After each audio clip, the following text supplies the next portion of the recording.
Hello, welcome back folks, Roth here. We're about to hop back onto some more Mario Kart World. They've also added the Mario Kart 64 soundtrack to the Nintendo Music mobile app, which I have no access to. There's the ad for Donkey Kong Bonanza. They've got some new icons for the Switch Online app. It's current wave of Mario Kart World icons. I think we got like a few more days to claim these until the next wave comes in. I'm not sure they're gonna rotate to another one or to a previous one, but they're there. And there's the Donkey Kong Bonanza ones as well, shown yesterday. I'm sure they'll have like a few waves of these. Wave 1, and then the Metroid's there. Super Metroid and Metroid Fusion. So I'll be claiming those, I think, whenever possible. I also made the button layouts for the controller. Not sure if there's a way to access it from here, but I think, was it from searchable, right? It's a change. Yep. I forgot where the layout was, but I've remapped the this specific controller, Wii U Pro controller that I'm using, connected via an adapter. Is it? I don't know where it is located. It's the way they did it now. To categorize this is a little bit strange. Not the GLGR, it's something else. It's not this one, the grip, not that one. I forgot where I even went to even find it. Was it input devices? Not test. I don't think it's that one. Swap A and B, not that one. I forgot where it was. But I changed the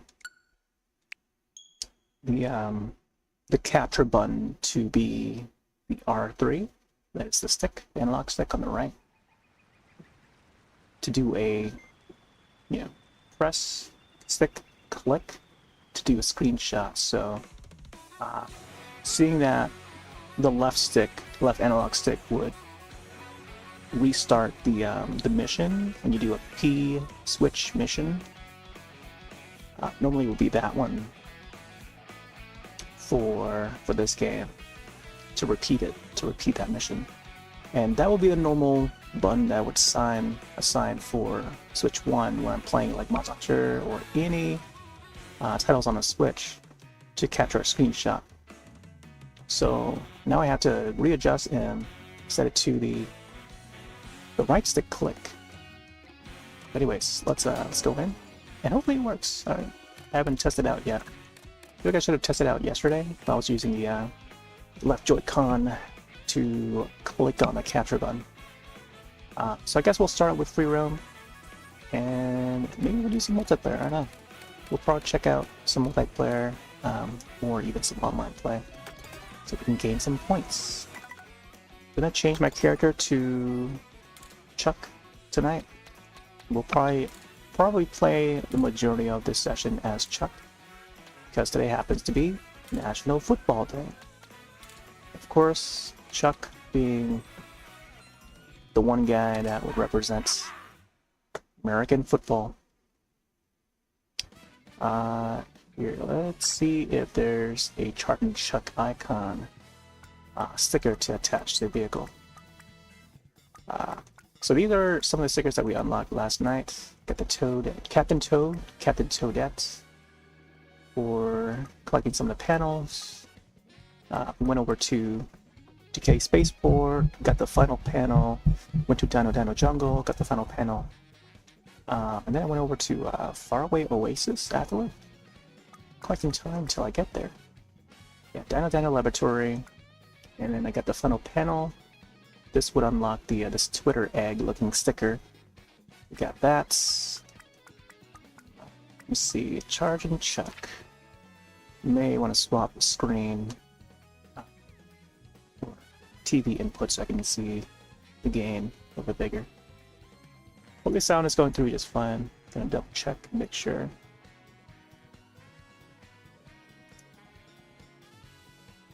We got the little hermit cone guy.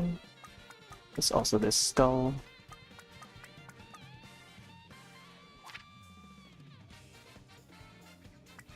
I do like the fruits.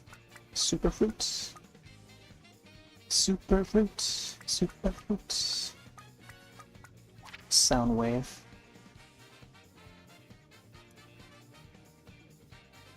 Yeah, I don't remember if I've got any Chargin Chuck stickers.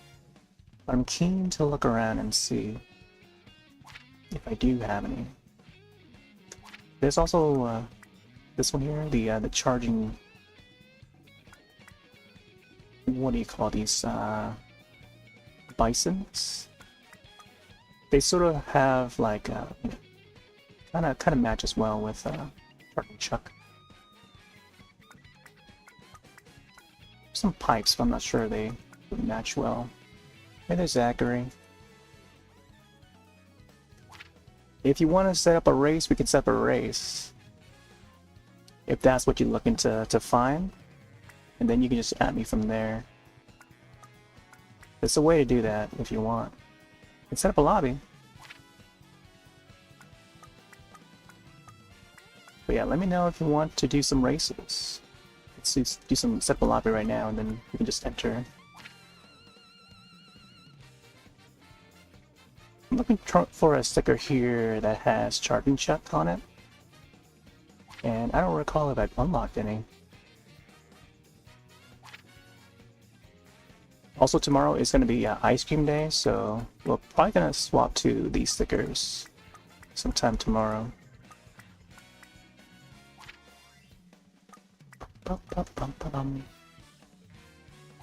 Oh, we got the Chargin Chuck. Found it. There you go. This is the one sticker that I can find that has Chargin Chuck on it. Something that's related to him.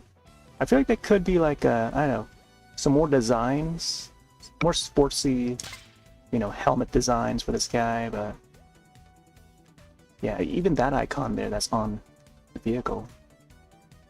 Let's see if there's another vehicle that can display that correctly.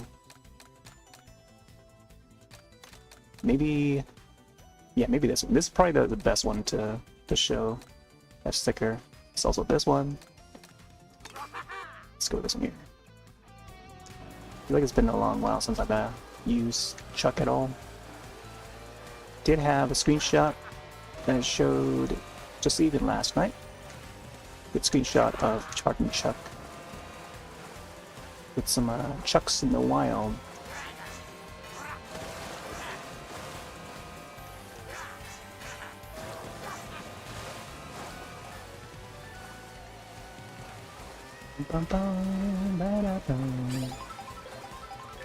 So we're over at top part of the map. We got 245 of the P switches, 99 of the tiles, and then 71 of the peach medallions. But let's head over to, I think last time I saw that Whistle Top, somewhere around here would have the Chucks. So I can probably head down there. I don't know where else. Probably roam around Toy Factory for a bit. Maybe make our way through.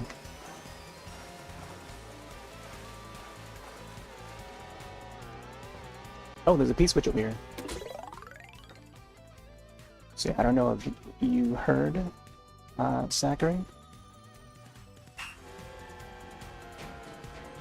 Here, I'll type it out in chat real quick.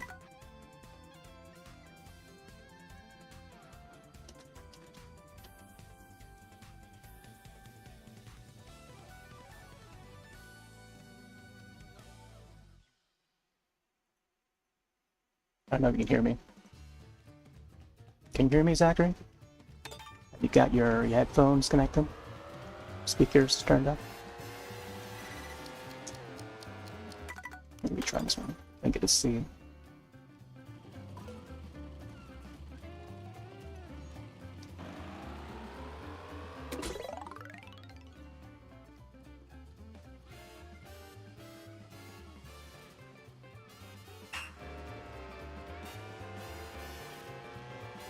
Just lost my mushroom there.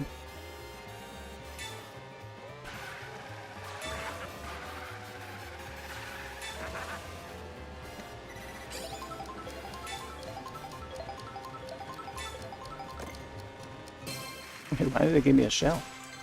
Ooh, got a lunchbox. I like that move there. Try it again.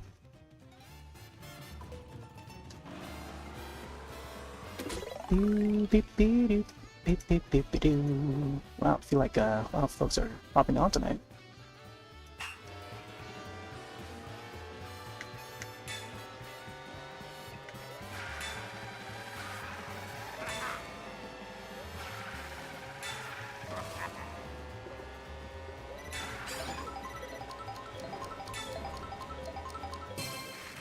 Ooh, new record. Ba-da-ba-ba-ba-da. He does that football player move. The victory animation.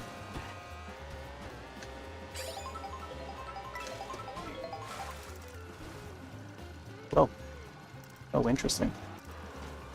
So when the environment moves, as you try to rewind, it doesn't. It correlates with in real time. It does the rewind in real time. Oh, interesting. How do you make use of the beams there?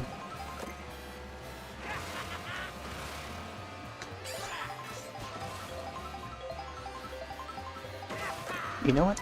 Let me check around the side of that building.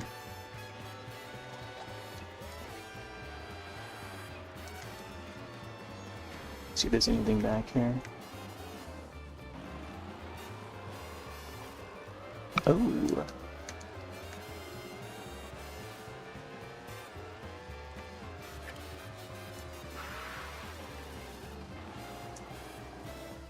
Some coins over there. Oh, I wanted to grab Yoshi's. Oh, there's a panel there.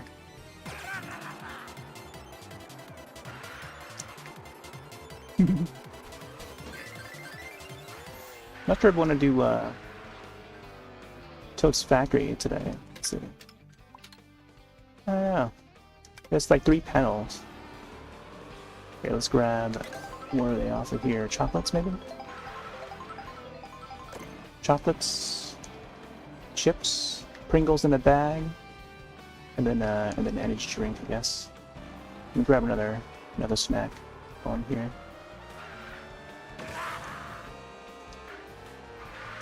Also break those bricks.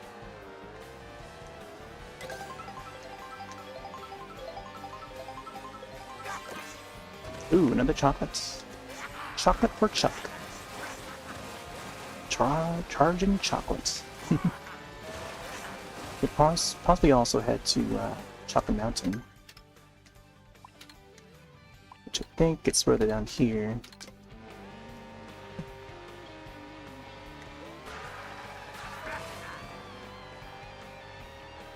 Bum bum bum bum bum bum bum bum bum bum.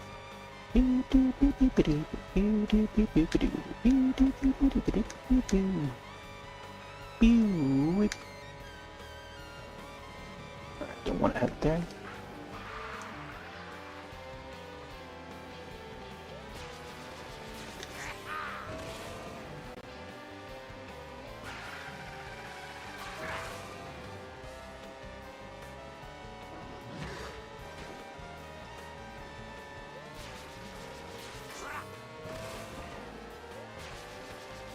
Oh.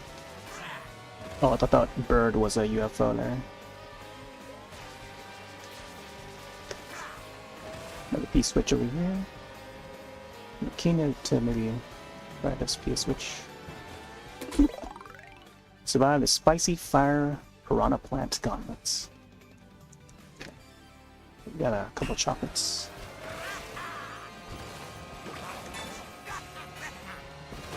Oh, could have tricked off of that pole.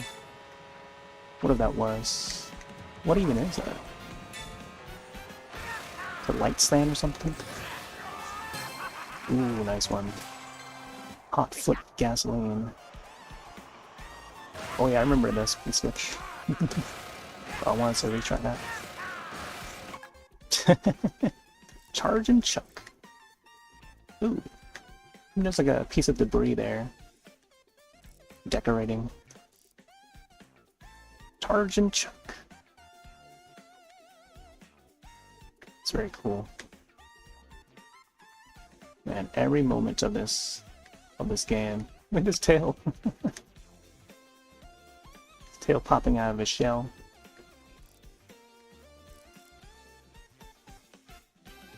Oh, there's armies down there.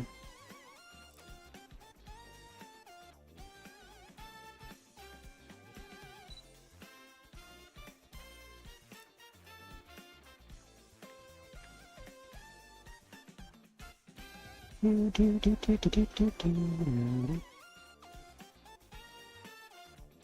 think I like this angle here. Oh, there you go. Yeah, so the right stick is what I assigned it to.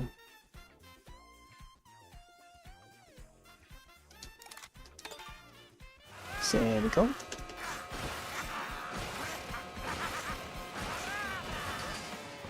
Another key switch there.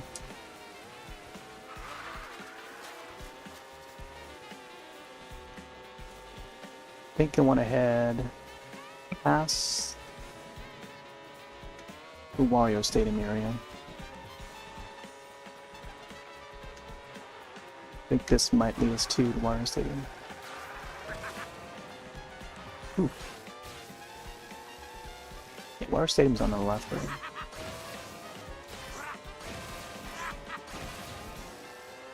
Oh, I thought I was gonna continue going down.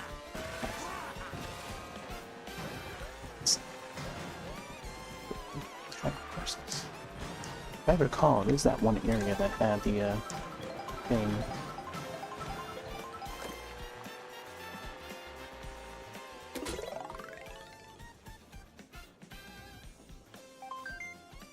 Oh, hi. Hello and welcome.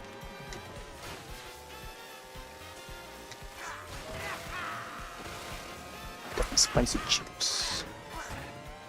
Oh, is that him? I think the sumo guy.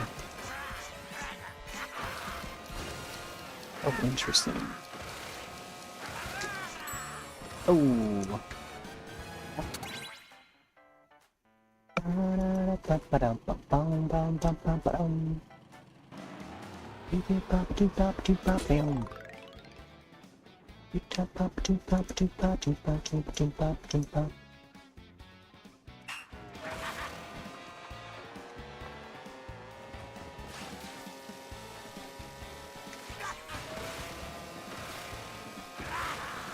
Oh, that's the wrench that they use there. Oh. Okay.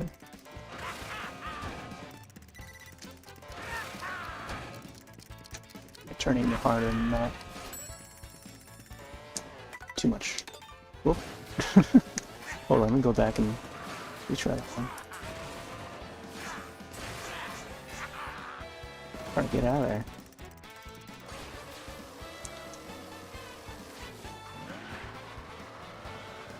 Yeah, you have to like manually slow down.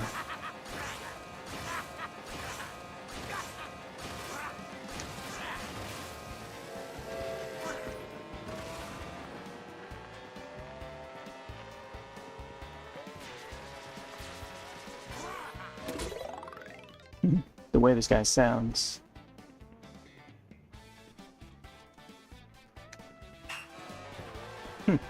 Wait, couldn't we have had the boost? Oh, yeah, you gotta be facing this way.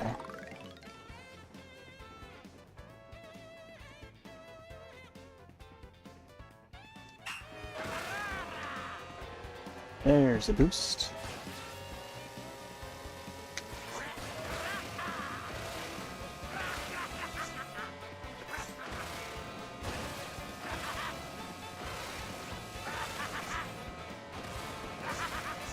Ooh, okay, I see.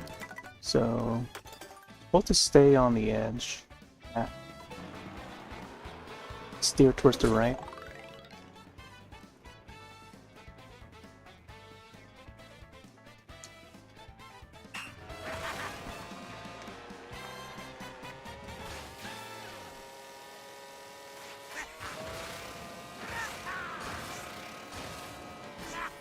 Ooh.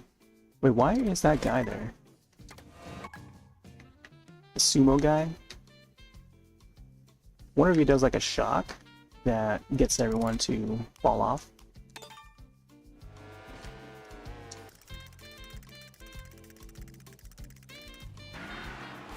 Oh, interesting.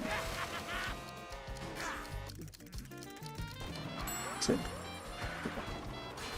retry.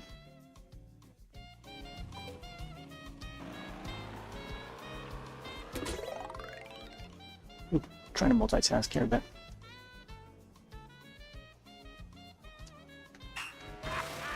Yeah, we're getting a bunch of spam bots tonight. Seems really busy tonight for some reason. May have to turn back on some of the limitations. Ooh, I don't know why I'm going off track here. I'm like half focusing on this mission, but also trying to multitask.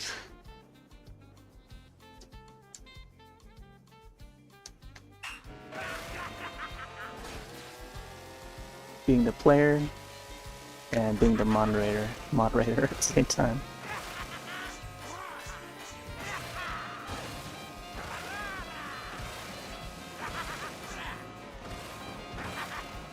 Oh, I don't know why. There's barely enough control from that angle, and then, okay, I see. You don't want to trick over the ramp.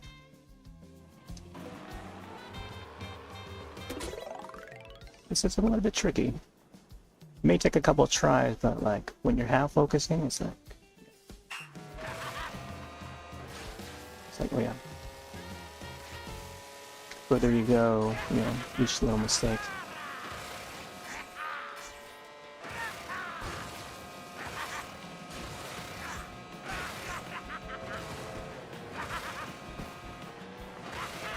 Yes.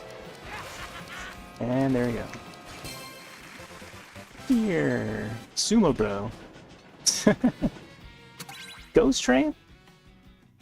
Oh, it's complete Ghost Train. Alright. Well, we hit it. And take care of some things real quick. And some bots.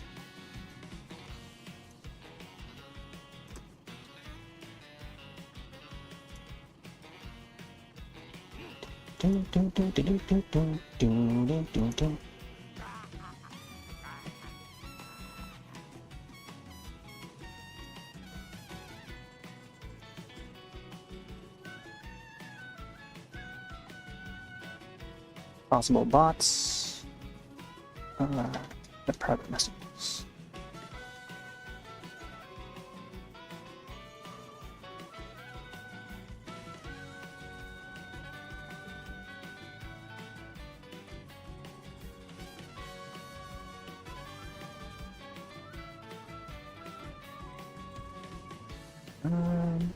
There's also another user here.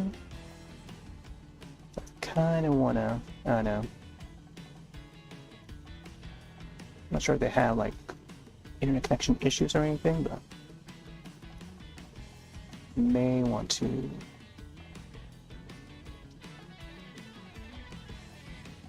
clear that.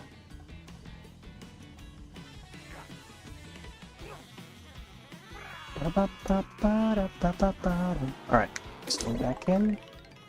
Try to get this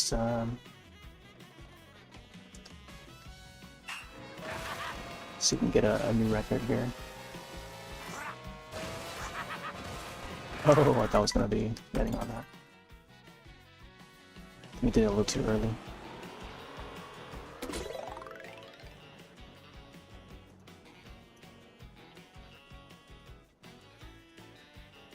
Hopped on a little late tonight, but yeah, we should be good now, I think.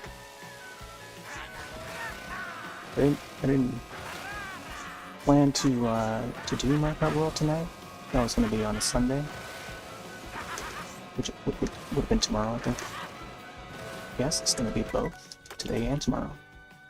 There's going to be 4 days of Mario Kart World straight. I feel like folks have gotten enough of Mario Kart World.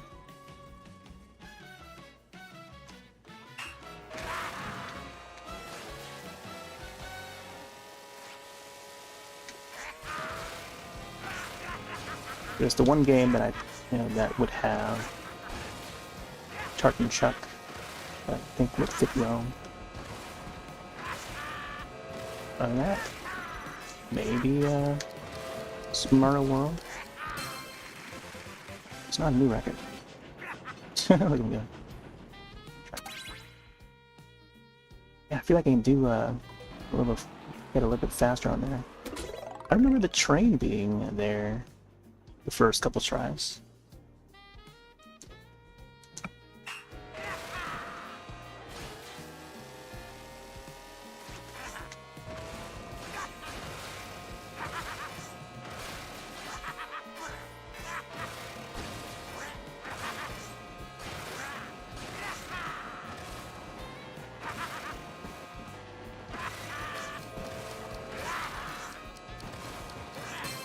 It was not a new record. Wow. How can I not beat my own record? I thought that was pretty good. Let's see where we're at. I could probably just go down this way.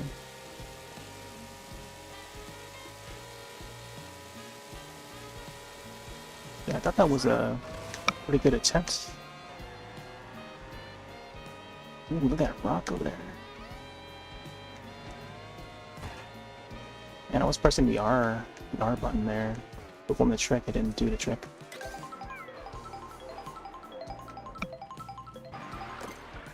Ooh, tasty foods. There's a burger.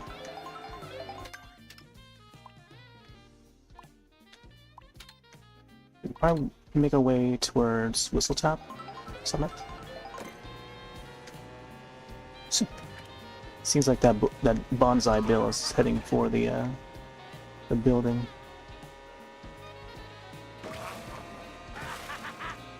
Is that falling star? Ooh, another P-switch. Let's see if I've done this one yet. This may be one of those tricky ones where you gotta hop over the buildings and stuff.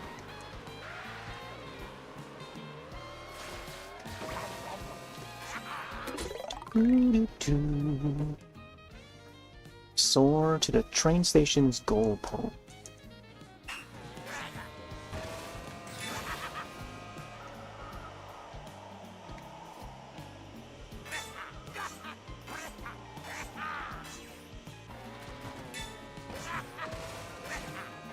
Oh, why did I do that? It's okay. Oh, that's where the pole is located. Right, ad starting up in less than a minute. Over on purple side.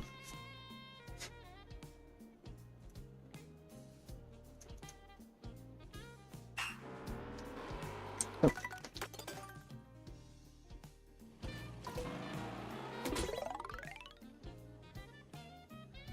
Didn't even press the acceleration.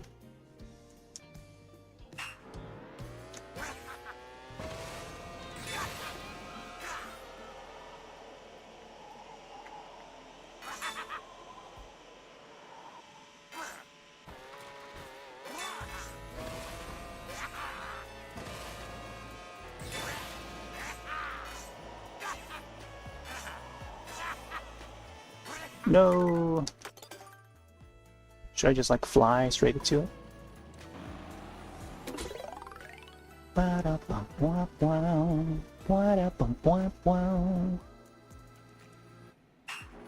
know if there's a way to quick boost with this mission. We need emissions.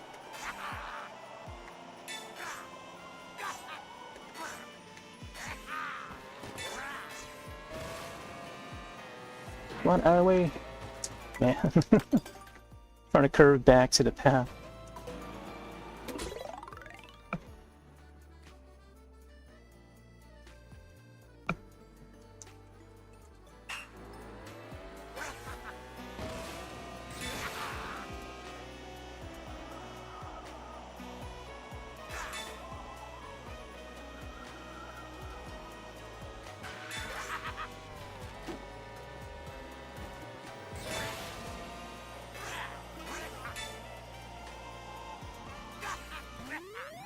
Ooh, there we go, we got it. Ooh, nice flower there. See, it doesn't do the pose when you fly back. Flying Chuck, that's what I call this one. Flying Chuck. Alright. Ads are in process. Let me see if I can insert message over in other chats.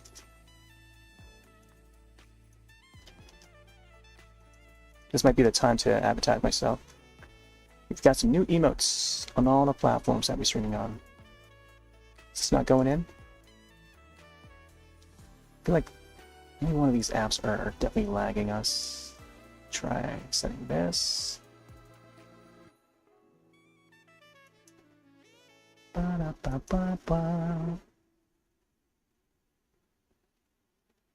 There's got to be something that's lacking me.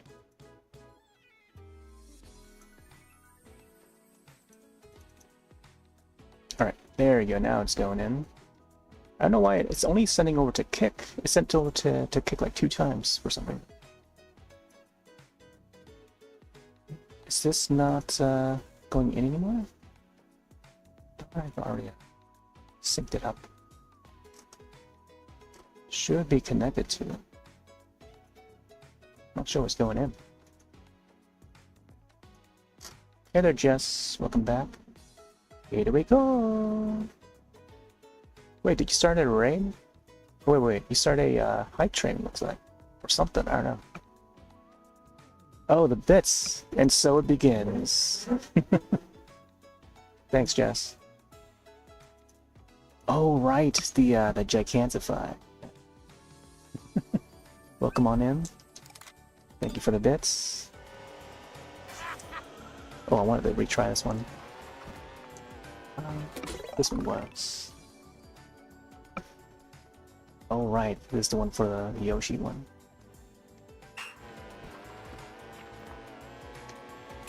You're playing as Chuck today, since it's National Football Day. It's the one thing that could match well with Mario Kart World would be this one. Straight into Yoshi's face. A new record. Off to the desert.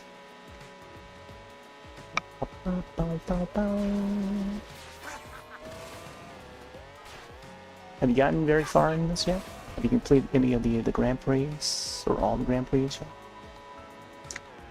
Oh my god, look at that people. Alright, let's see, where am I heading? Wait, I want to go down here. So stop. The course doesn't even say, like the signs there doesn't even say where we're heading. Just gotta continuously look at the map. Hold up, hold up. Let's grab a burger. Wait, there's the one that I did. Go over the building and something. Oh, you haven't played it? Just waiting for an occasion to play. The right occasion.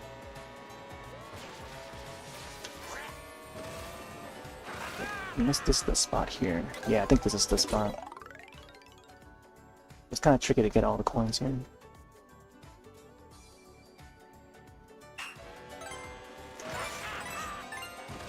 Try it again. Planning to play the Donkey Kong game? Yeah, I do plan to play it. Possibly sometime next week. I know a lot of folks are already finishing up Donkey Kong Bonanza. Which is why we have the banana emotes. The piece in. Oh, banana. This is even a soundbite for it too. But yeah. Yep, that's the one. Yeah, in preparation for Bonanza. Yep, got the apples. We got the clouds. The water droplets. I think fifth one is in planning. I just missed a couple coins there. Fifth one is in planning. I'm not sure what it's gonna be, but once I decide, it will be decided once I hop back on to design it. So I'll be drawing it from scratch, as I did the other emotes. I'll be doing it live. But yeah, those were done in the past week or so. And I upload them live too. The water droplets, and those are on all the platforms. At least, you know, most of the ones that I can upload them to. I'm trying to think of since one of the streaming platforms that I'm on, or was on, has now closed down. I don't think there was a way to upload any emotes on there. Oh, we got some Pringles. I wonder if this is a regular thing where there would be a lot of Pringles shapes, chips, snacks over on in Japan or something, without actually being Pringles. Maybe they're like a different brand or something. Also, there was a new record there. Let me try this for the start. Oh, no, go back. Cool thing about this is you can actually do a rewind. Just messed up the start.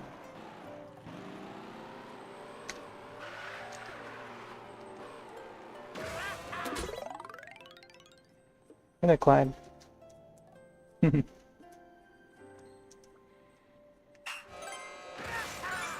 Oh, just missed that coin again. I don't know why, but I know I've already done this one, and I set a new record for it, but for some reason I just want to continue to do it. Let's see if I can actually beat my own record. Again and again. It's like doing time trials, except missions, and this is something that I've been wanting them to add for this iteration of Mario Kart. Whether or not they could bring missions back from the DS. And this is one of those similar to the DS version of missions. They've integrated it well into the world itself. Wow. Missed it again. Let's line myself up here. Yeah, if you want, we can probably set up a lobby and or get some races in. And we can also do free roam. Like what I'm doing now here. I'm not sure you can actually activate any P switches though. But you can still find like panels.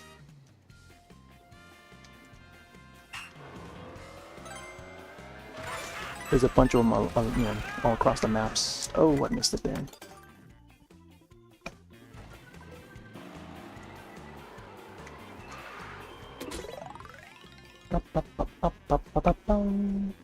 I'm actually going to be hanging out at Clyde's place next weekend.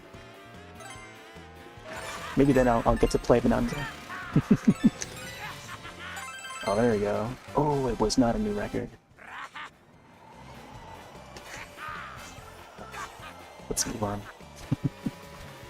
I want to try and attempt a new record. Oh, hold up. I feel like Chuck would be the kind of guy that would munch on that burger. Ooh, and some orange juice in it. Is this the right direction? Let's see.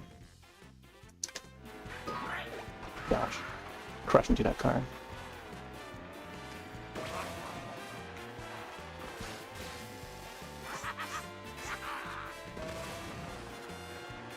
Wow.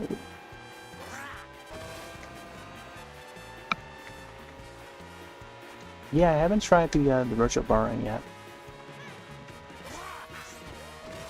Curious to see how that works. Is it only for digital games?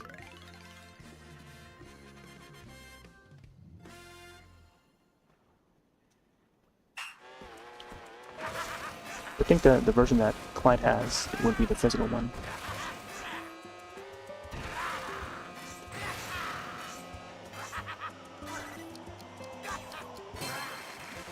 New record, whoa.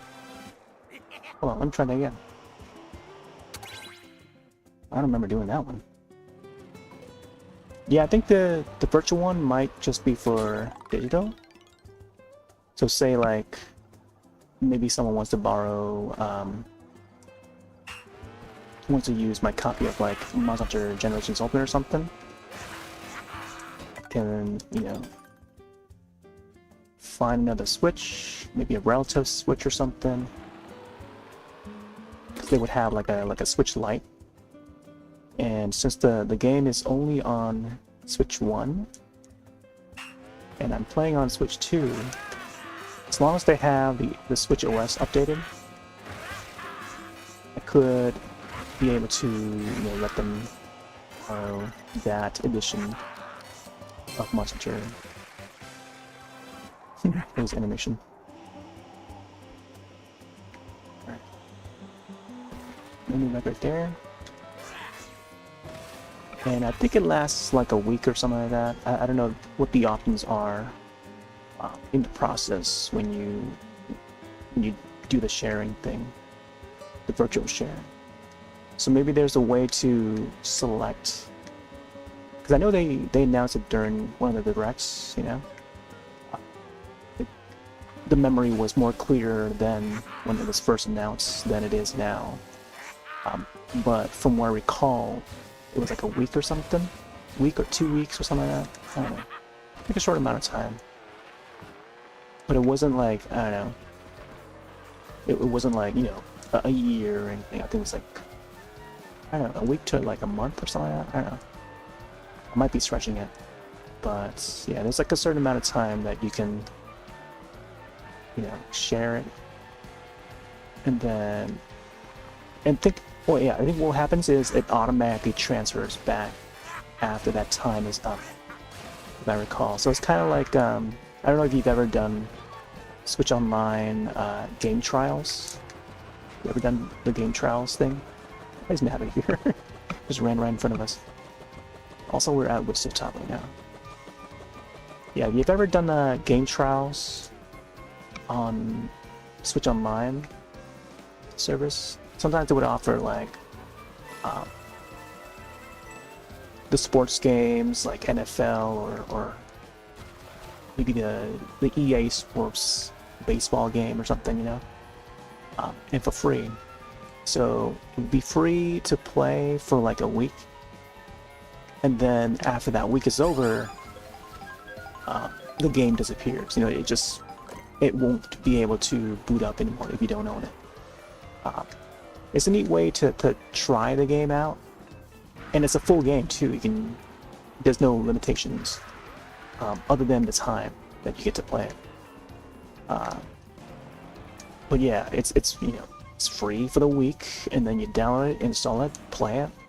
It's kind of like renting, like digitally renting a game, and then after that week is over, it no longer boots up, you know, or just has errors connecting to upon the boot up. So therefore, you can just uninstall it, or you can keep it on your system until the next time they were to feature it on the game trials, which is why I tend to voucher for that, for them to add more titles week after week, but they don't seem to do it as often as I'd like it to. There was that one time when they added Mario and Rabbids Sparks of Hope, so I was able to play that all throughout that week when they featured it a couple years back, however long ago. And Pine was there. I was there to see it. And then I got all the way to the last portion of that game, like the last stage. I think it was the last one. It seemed like it was about to end, but I didn't get to start that last portion. So I was able to play like all throughout that week, and there just was not enough time to finish that game. I would have to like spend another, like, I don't know, hour, 2 hours to maybe finish it. But then again, you know, my memory's more fresh when it was like when the game was still in that process. But now, fast forwarding like a year or two later, I can't remember from the top of my head. I can approximately guess. Get it fine. Yeah, it was close to the end, and it was a really good story too. But Sparks of Hope was part of that game trials for a moment, and I wish they could add it back. You know, it's been a good like year or two or something. But yeah, that was fun. You know, I kind of want them to add more, rotate more games in the game trials feature. no idea if and when they'll do another one. You know, it's just a matter of time if they do. Ooh, just missed that one. Got some mushrooms there too. Hey, there's Finks over at DLive. I just realized it's just a bot.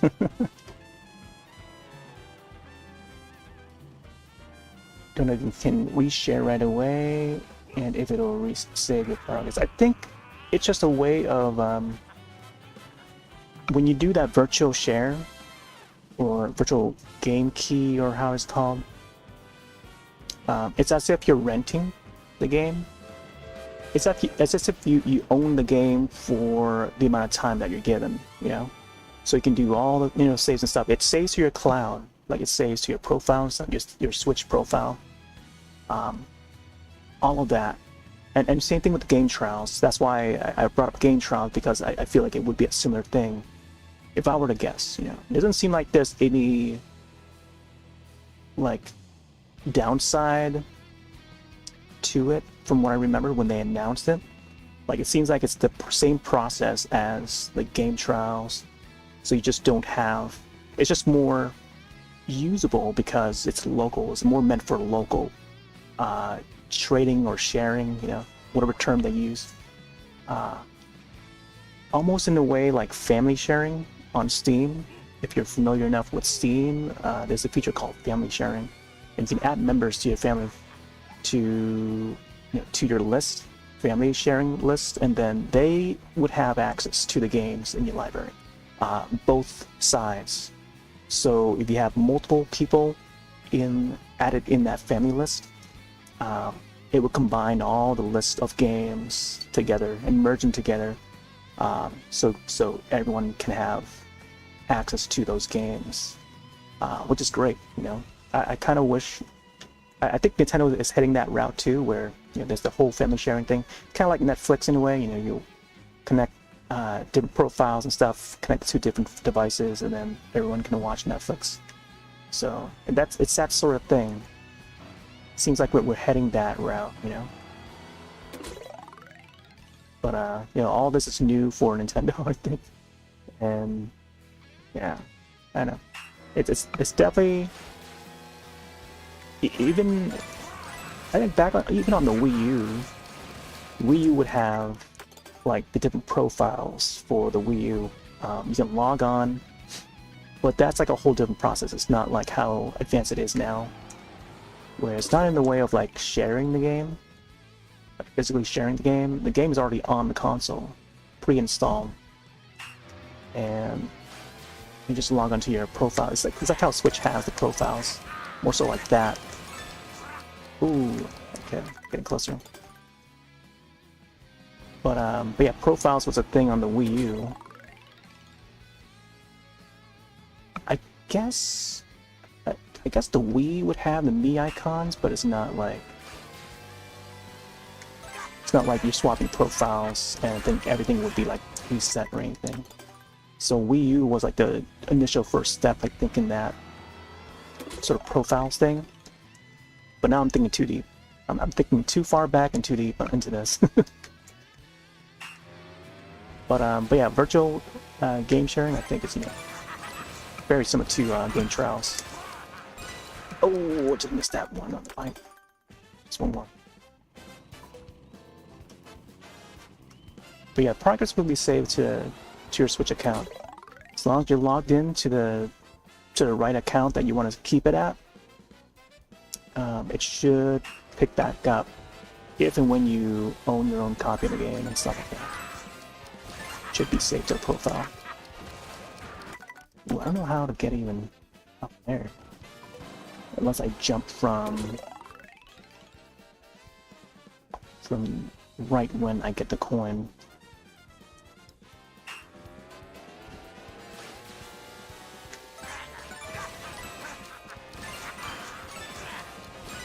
Ooh, gotta do it quicker. Last part. I like how he does like a running animation.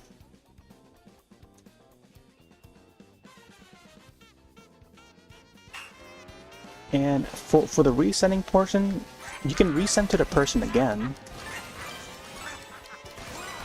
Ooh, I almost had it. Got hit by the thing. That was a little too early though. Yeah, I want to think that you can resend it again. And I think you have to be... it has to be done like physically. Like you gotta be in person to do that.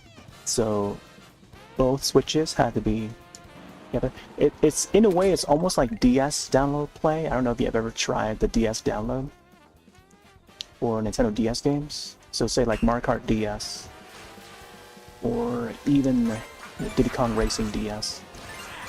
It's a way to oh my gosh, missed it again. To allow other DSs around to download a portion of the game, the DS game, and then you're able to connect to play local multiplayer together that way, without the others even having to own the game. So if you ever tried DS download plays, it feels kind of similar to that, I would assume. Except, you know, you can play the full game virtually, you know, digitally, to be able to play the full game. And then the save files would just save to your profile and stuff. It's a bit more advanced than how it was on the DS.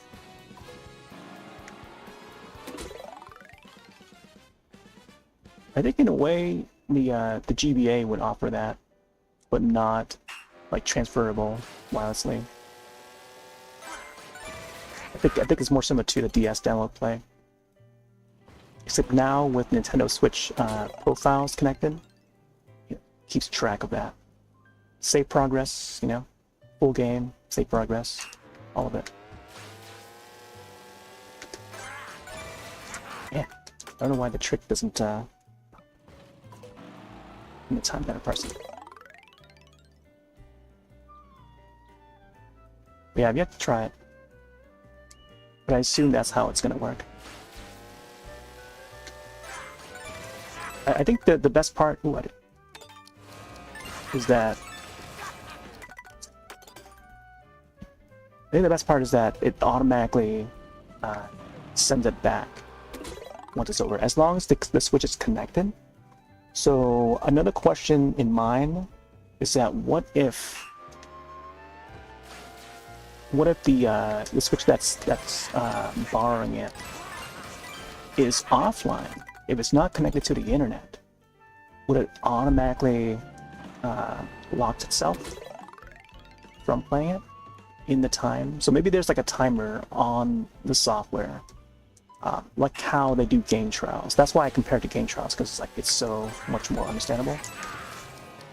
But I feel like it takes one to already have tried game trials to see how it works, which not a lot of people have.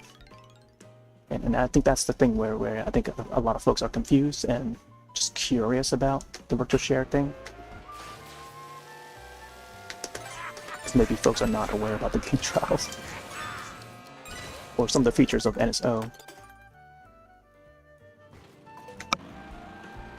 But I think it's a good way to further push that service, you know, because not many Switch owners have that NSO, you know. There we go, got it, finally. Choo choo. Ooh, man. Let me try it again. Man, this is a pretty tricky one. You gotta be like right on time. Always on time. Is that a J-Lo song? Ja Rule and J-Lo, I think. Always on time.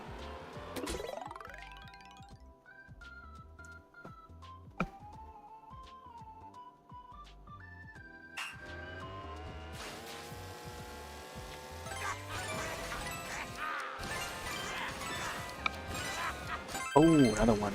A new record! Lost the camera. There we go. We got that P-switch. thought I remember seeing the other Chargin checks around here. I don't know where they are. Ooh, another P-switch. Hold up, hold up. I wanted to show the screenshots. Let's see if you can find them. The thumbnail that I use for the YouTube side. Can I filter? Yeah, filter.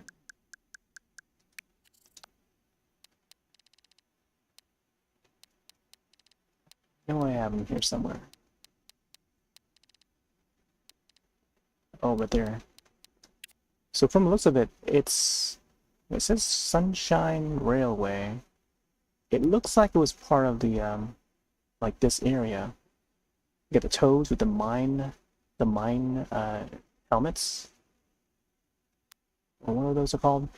It may also be like around the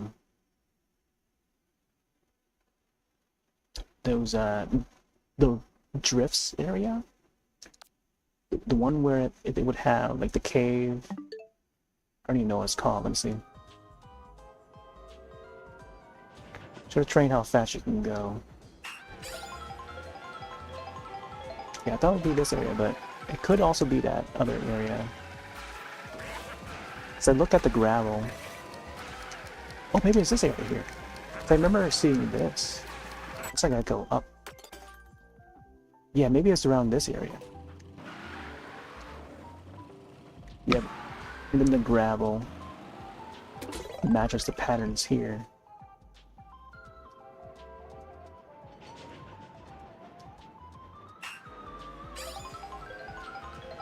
I don't know if we can get past this. Come on, train. Okay. I gotta be, okay, let's see. There's a grinding rail. I see. Ah.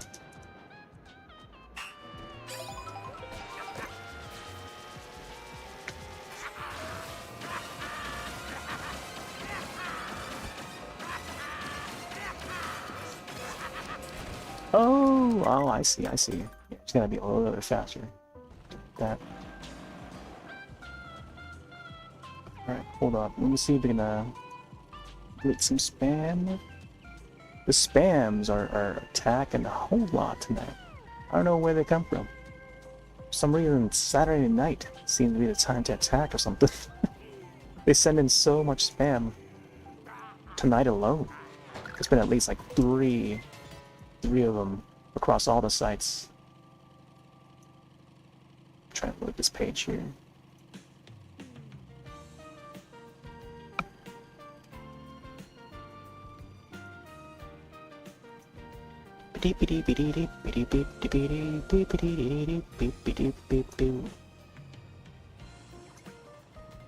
Alright, just gotta take care of that one. Ads are starting up in less than a minute. I don't know why it's so laggy.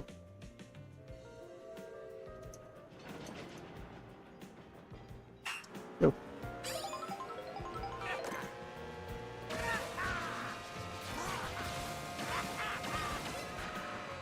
I want to do the thing. Maybe we can hop onto the train.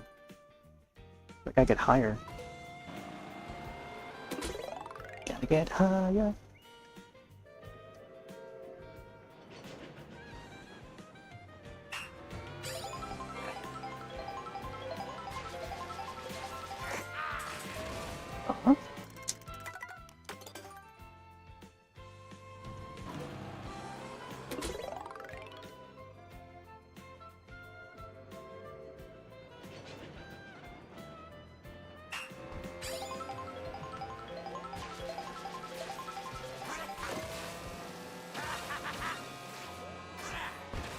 Trying to trick off that. Run. Ooh, so maybe I could just ride on the side of the train? If I go slow enough, I might be able to ride on the side of the train until we reach the station. Maybe that's the strat.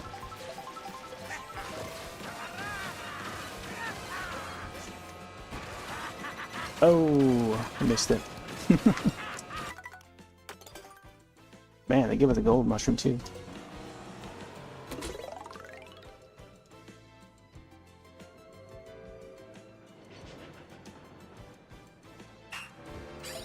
How fast you can go. Really? Come on, man. Do a charge jump already.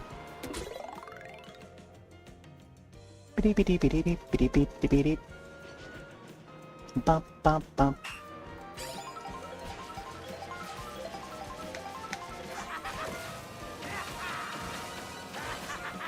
Ooh, I don't know.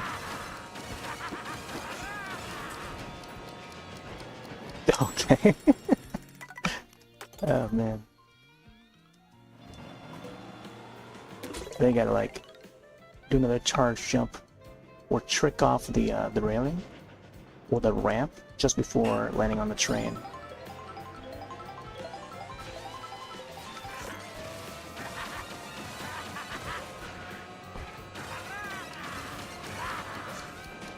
Oh, how come I didn't do the side? Oh man, it gotta be like lined up in a way where it's like vertical parallel to the train and then try to land on the side of it. Parallel, but also slightly not parallel.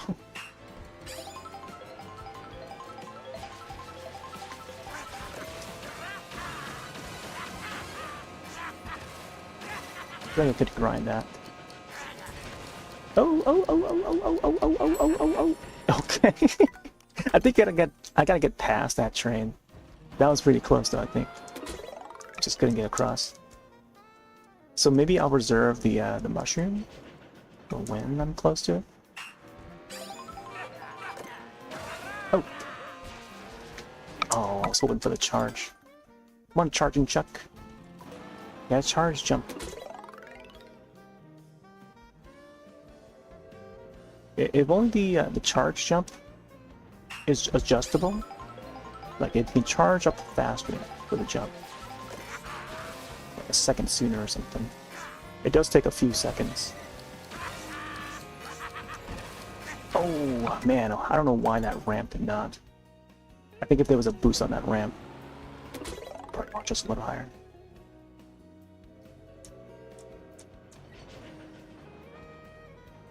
Beep beep beep beep beep beep beep beep. Bump bump bump bump bump. The way this guy laughs. Maniacally. There you go. Ooh. I like how he gets pushed. So yeah, the Sunshine Railway. So it must have been like up this road here, where I would see the charging jack. It must have been like in Grand Prix or maybe Knockout Tour. That's maybe when they appear. Other than that, I don't know where they could appear in free roam mode. I want to retry it again though. It's a bit tricky. Oh, oh my gosh. The trains. Yeah, I don't know where else they would appear. I'm trying to think. I guess there would be some P-switches, you know? Definitely not like anywhere here though. I think there was a P-switch that there could be some chucks that would you know, charge towards you, but you just gotta like drive and dodge and I believe that screenshot that I took was a P-switch. Also, we're reserving Sky High Sunday for tomorrow. Tomorrow's actually ice cream day, so hooray! I've been looking forward to an ice cream day, like a solid ice cream day. But to my surprise, or to no surprise even, because I knew there's going to be more flavors as to past years that I've noticed. But tomorrow's actually national. Either national or one of them. Just plain old ice cream day, which is great. And then there's going to be vanilla ice cream, I think, on the way. There were a few others. Today just happened to be football day and then also International Karaoke Day, as I was mentioning last night. I think I know a few people that are possibly doing some karaoke tonight too, and all summer long. Lots of folks around this neighborhood. I guess especially in our town, there's a bunch of karaokeers. I don't know what you call them. Yeah, karaoke-ees? The E's? I don't know. Karaoke-ers? I don't know how that is a noun. Yeah. Do miss the old days of Twitch Sings. There's some archives of that, if you know where to look. Say where.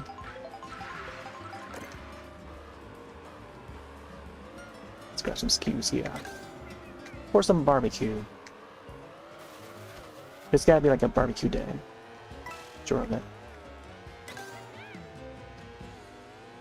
I don't know if there's any more key switches around. You know what? If I can find one of those binoculars, maybe there's some something to look for.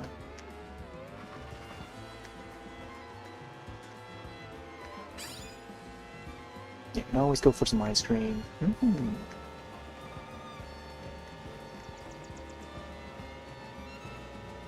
This is the one we just did, I think. Was that like a jump scare there with a on the plant? Coming at you and they're like just screaming. Blah.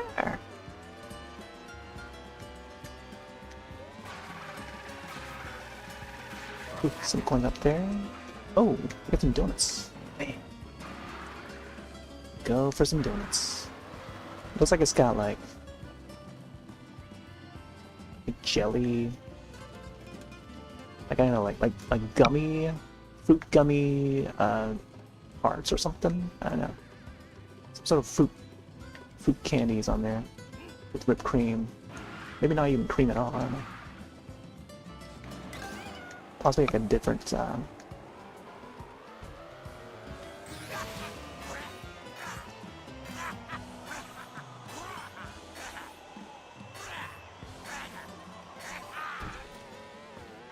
Wait, was this the one? Was this the one with the Chargin chuck?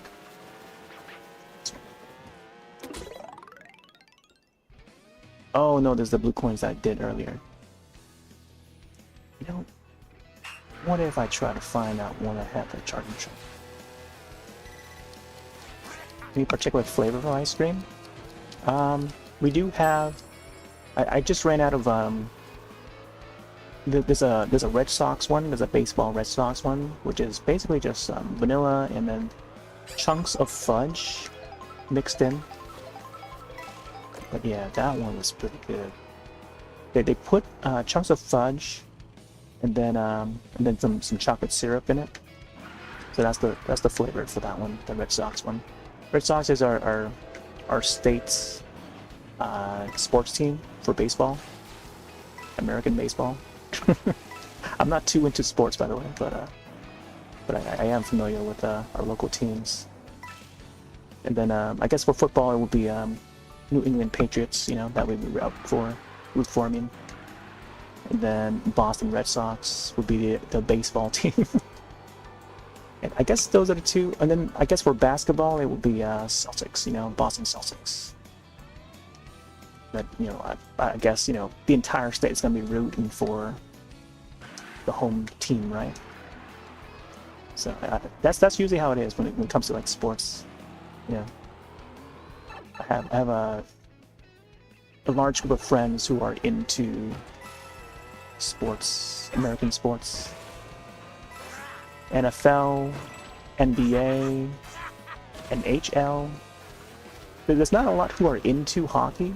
There's not I don't think it was like a popular enough states, like our state team, to even be competing in NHL. At least that I know. I don't know.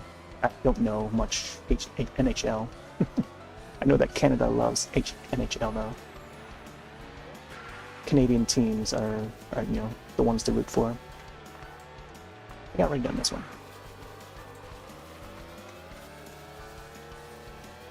But yeah, I don't know how I got into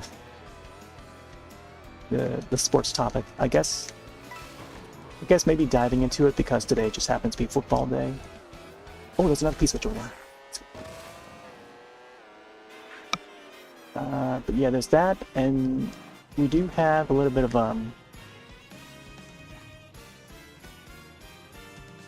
the Minions ice cream,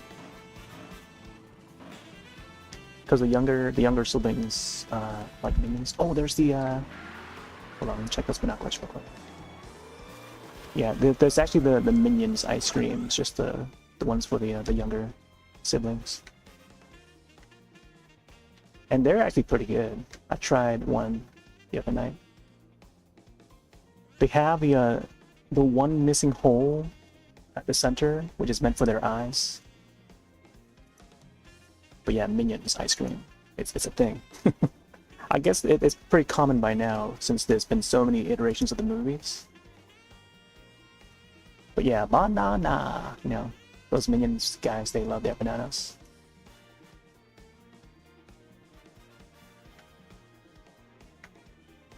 Bananas and their slow jams.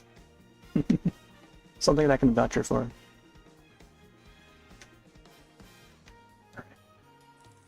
Not sure if there are any other... See that eagle? American eagle.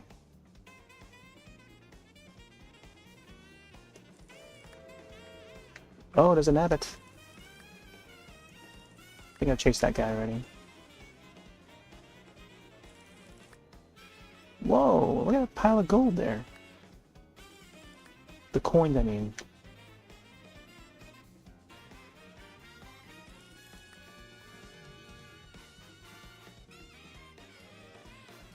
There's a lot of flavors. Can't think of like a specific one.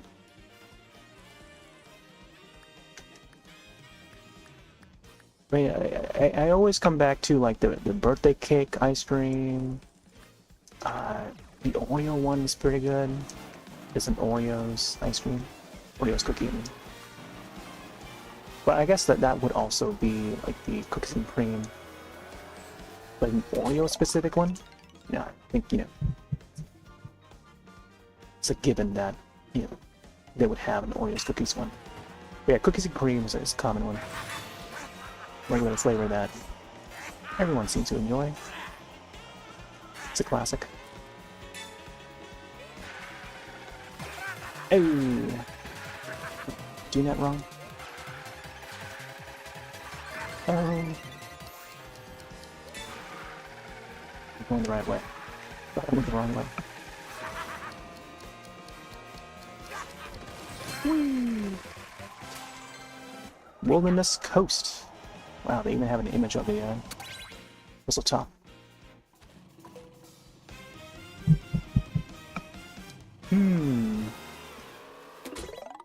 I realized I was checking my messages, my text messages early this morning, or early in the day when I was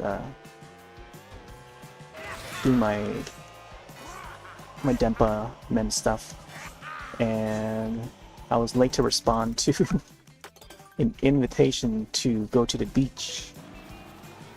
I was supposed to go to the beach, but it was supposed to happen today, but I think by the time I noticed the message, it was already over. They've already gone. I didn't notice.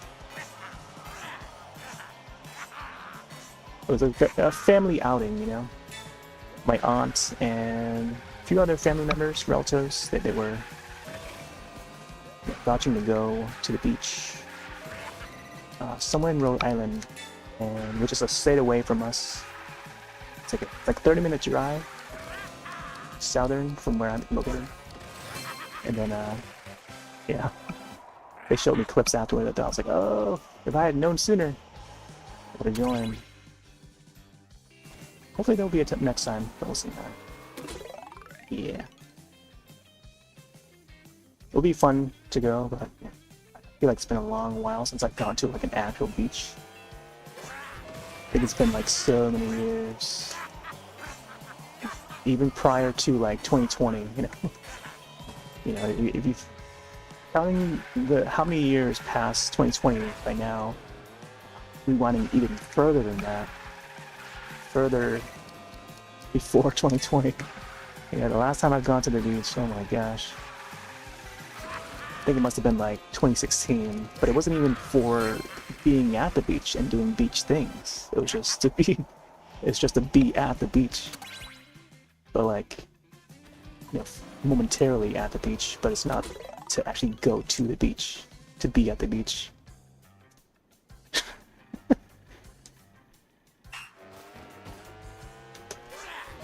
Son of a beach. No, but it would have been fun. I think with that exact, with the relatives, like, it's been a long time, since childhood, I think, that I've gone to the beach with family members, By family members, I mean, like, aunts and uncles, cousins and stuff. And yeah, I don't know. Since like childhood. So I sort of like miss that chance. But it just feels like something that was like planned, spur of the moment thing. But yeah, I don't know. I think there's more.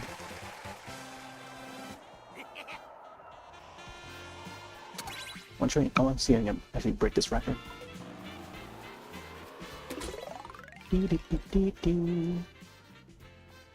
On the beach. Man, now I feel like I should probably ride to the beach again.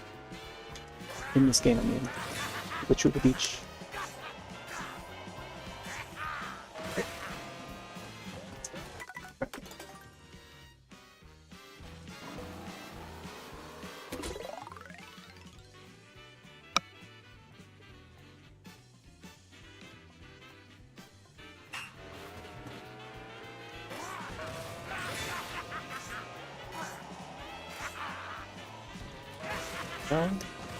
Rip out the tree.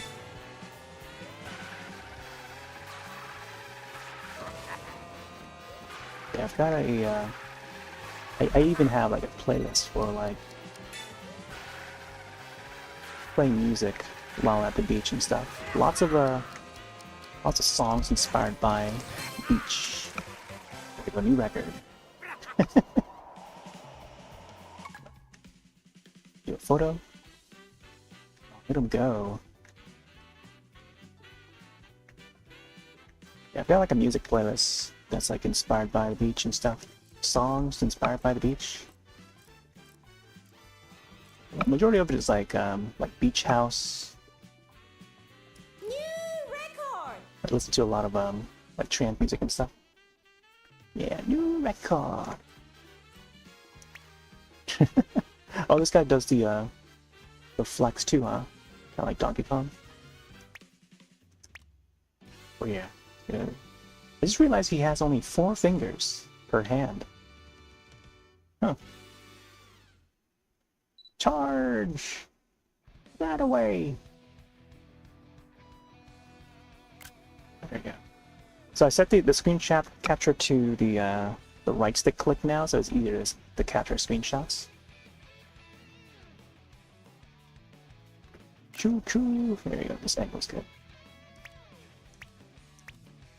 So you can change his face. Nope, he only has one expression.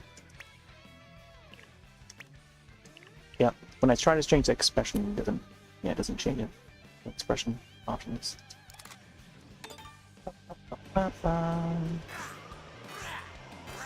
Oh wait, what? He has more? Hold on. Whoa.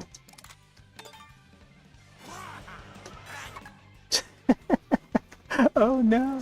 Oh man, I could have snapped more here. Also, the skyline is looking a lot better now.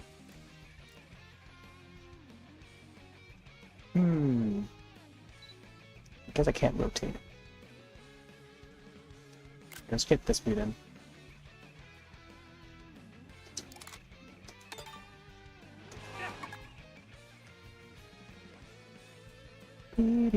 Ooh, that sun. Yeah. I think once I had launched off, I could have, see, this is fine too. That sunset in the background.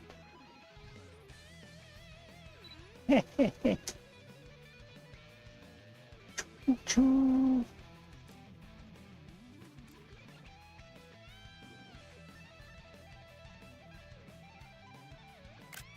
Very colorful.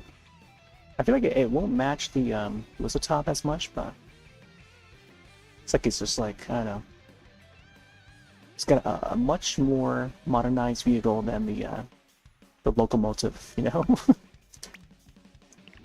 So you get a different pose. Right, this one here. Especially with the sunset there.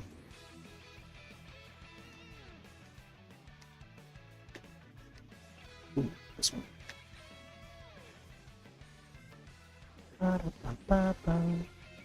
So unless he's riding on the locomotive or locomotive vehicle, that would match well with this. Man, that's so cool. Whistle top summits.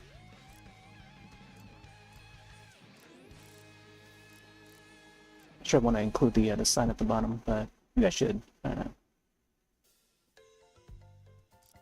I feel like zooming out here would reveal too much. Not too much, but like it reveals a lot more than it should. But I think I'll screenshot here. Otherwise, I think close up like this. That way it doesn't show the coins, you know. So I would do like separate screenshot.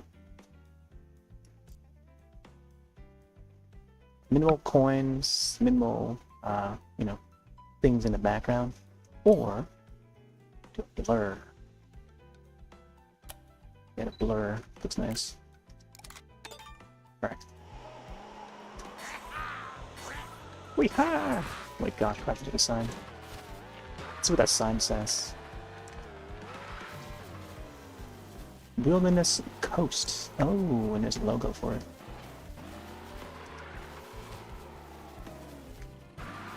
Pretty shiny sign.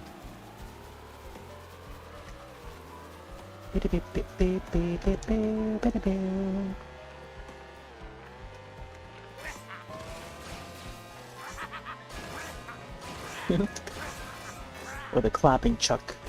It's the other variant. Remember the sound that they would make back in Super Nintendo? I always think back to that. Some of the first areas of Super Mario World. You go up against the chucks. First there would be the charging chuck, and then there would be like the clapping chuck. Sometimes they would be like lined up in a row. You gotta like get past them. Get past all of them.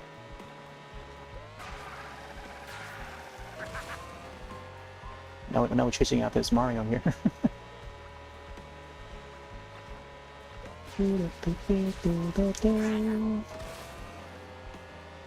Oh right. I think I was supposed to set up a lobby.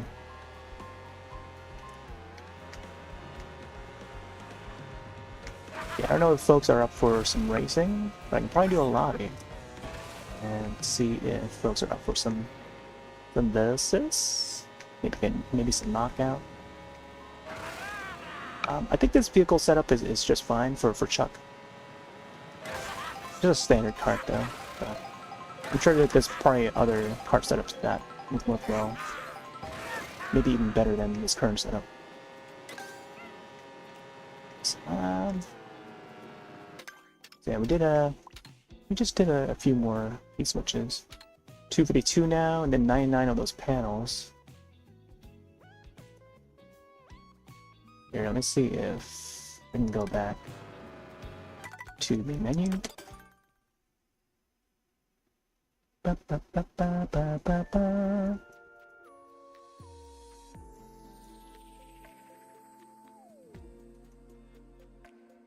Oh my gosh. Thought for a moment there my chat was like lagging so much.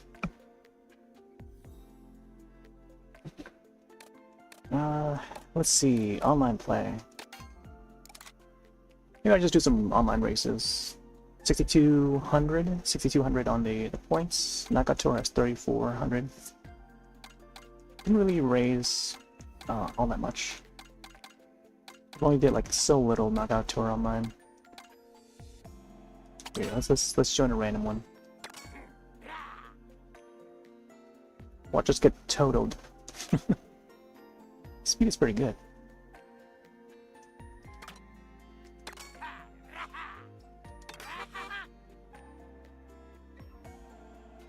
Ba ba ba ba ba ba ba.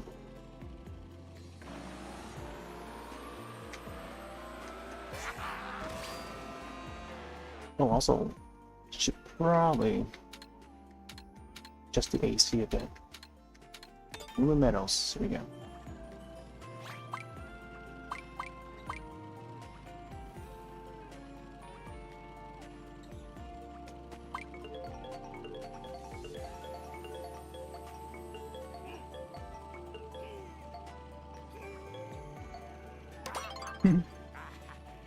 Course has been selected.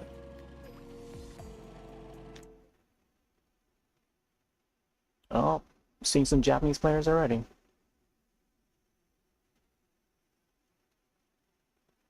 Tossing a Toadette in there. He does the pointing hands too. The finger guns, I guess. Gosh, this baby Rosalina is already driving so wildly. Just get wrecked. Oh my gosh, they're right beside me.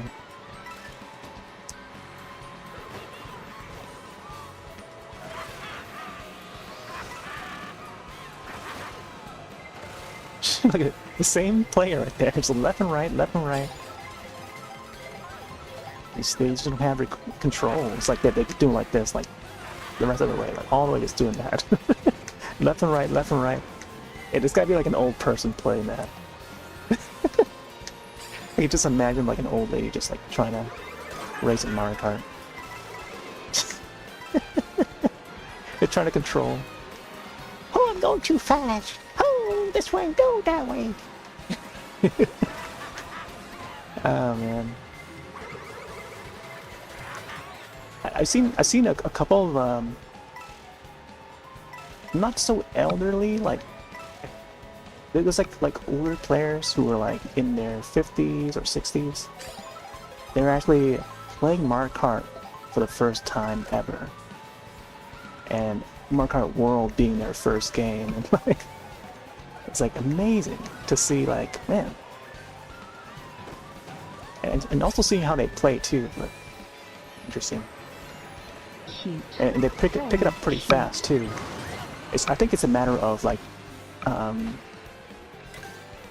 it was like one person in particular, like they were also streaming it, and they're much older, and they didn't. I mean, they weren't too bad. I think it's just a matter of picking the right card setup, you know, for them. But, you know, they knew how to accelerate, they knew how to brake, they knew, you know, they knew to steer a certain way, you know? And they might not be able to do, like, grinds or tricks, you know, as often. Like, they're not as advanced, but, like, you know, they were alright. They were still able to, like, you know, go from point A to point B, you know? Oh my gosh. The thing was right before the thing. Oh, here they come. Oh boy. Oh, the boom. Ooh. I'll take that third. Be back real quick. I'm just the AC.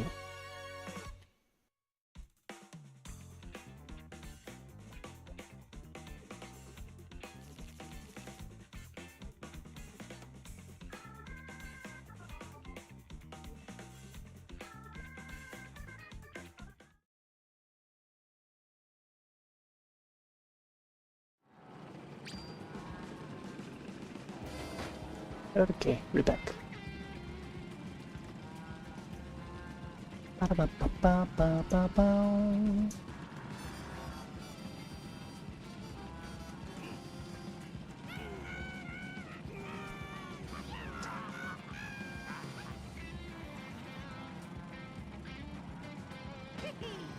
Oh, I didn't get to choose my course. Hello. There's Toad over here.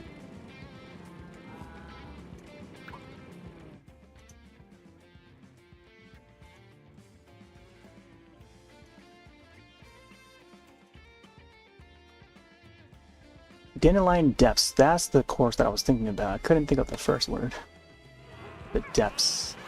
I can only think of just the depths portion of that. Otherwise, the caves, I guess. It's hard to describe. It's like one of the very few caves that you can drive into in this iteration.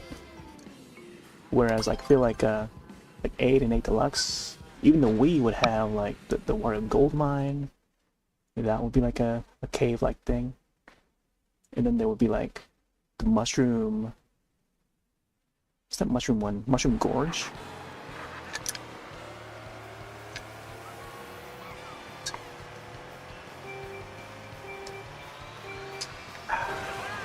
Someone pick the stage again? Look at this guy over here. The Toad trying to push me over to the side. Really? I like how Chargin Chuck just laughs. What? The way this guy sounds. He's like a wisecracker. Oh my gosh. Oh my gosh, the cows.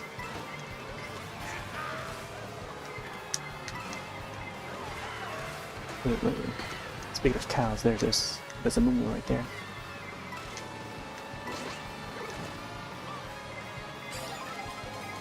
Oh, go away, Yoshi! I knew it. Okay, let's bust through here.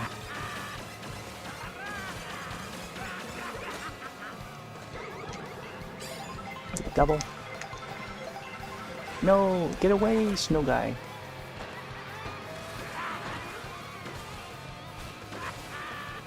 Ooh. Far away from those guys. Nice. Boomerang. Again? Shot it back. Could have shot my red forward. A bit sooner. Excuse me.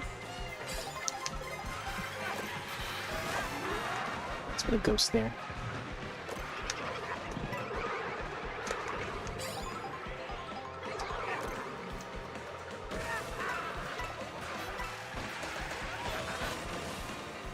Not too sure about the steering for the standard cart.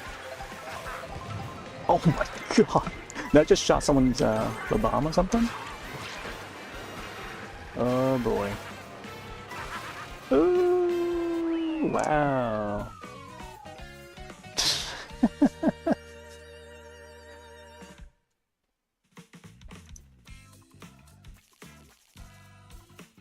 Dave, Loris, no points. Ba-ba-ba-da-bow.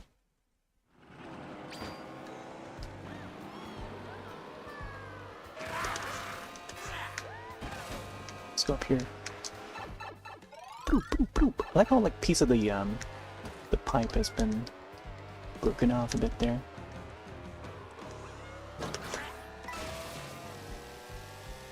Here, I'll just stay up on top of here.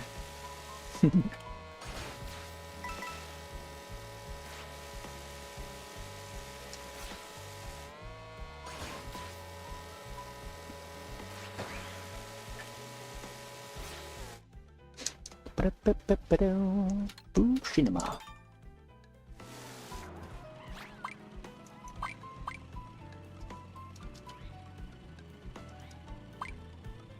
Banana.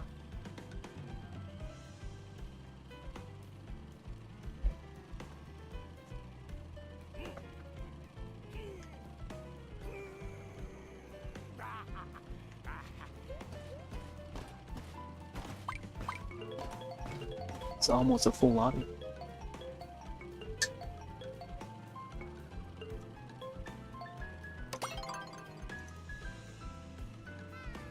Hey there, Jazzius.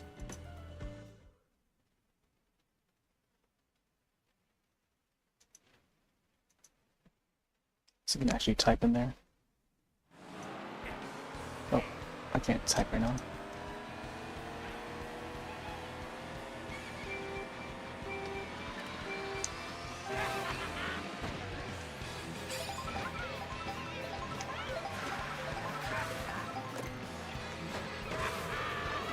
Okay, what makes you want to come that way?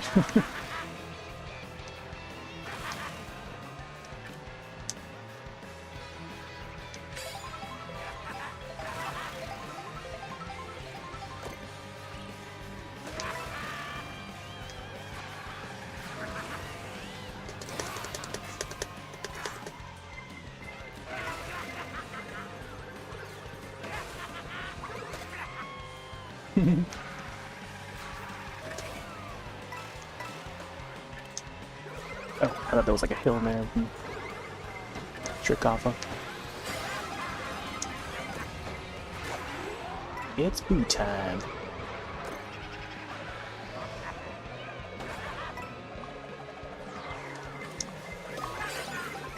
I was hoping that we wouldn't get hit by that last one. Coins, coins, coins.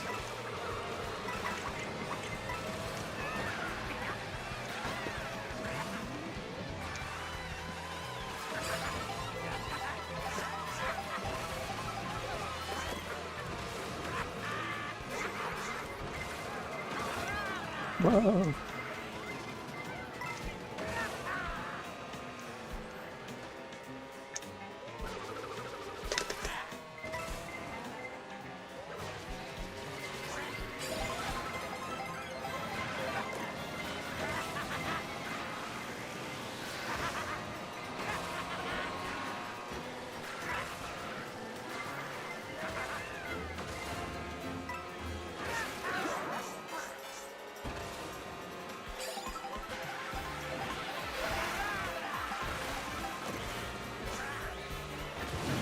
Oh, someone just landed on the bomb. That was my bomb.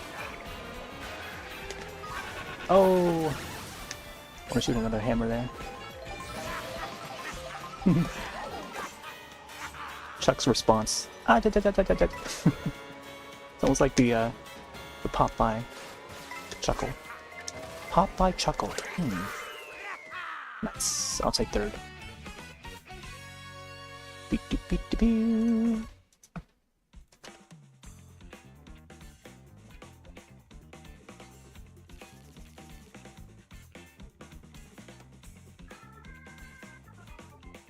Let's see if I can actually type in there now.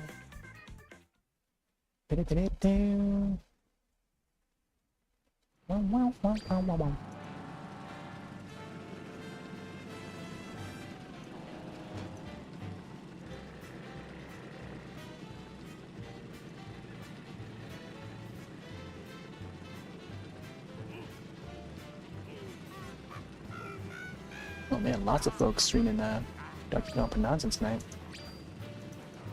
Trying to avoid a whole bunch of spoilers there. Yeah, I feel like a lot of folks are already at the end. We're close to the end of the game.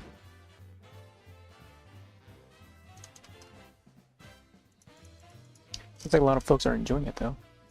It is good news. Let's go to the depths.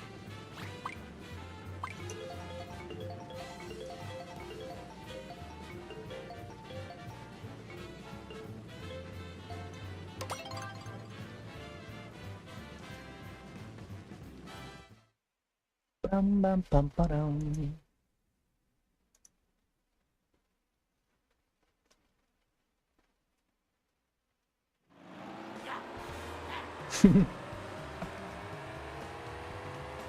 The finger guns. Oh, maybe tomorrow we'll play as the ice cream toadette. Yeah, there you go. I think that'll be a great call for ice cream day.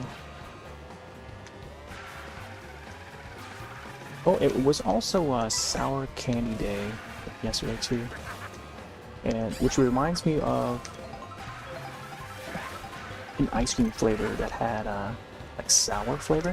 Ooh, going to the ooze there. I don't know what that is. Yeah, it reminds me of a flavor of ice cream that had like sour candy. I forgot what it was, but it was something that where they mixed it with like I don't know if it was like Skittles or something. Definitely a candy flavor, but I don't remember which one it was exactly. It was like Sour Patch Kids or something.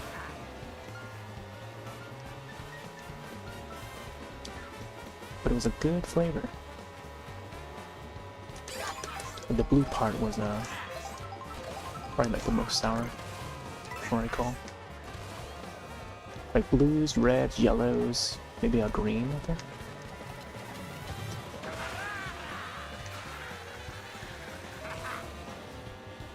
Oh, this guy, whoever this Sora is, must be on Twitch as well.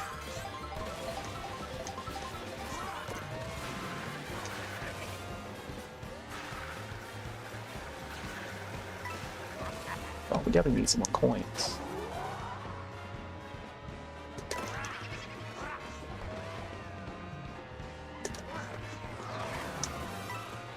Ooh.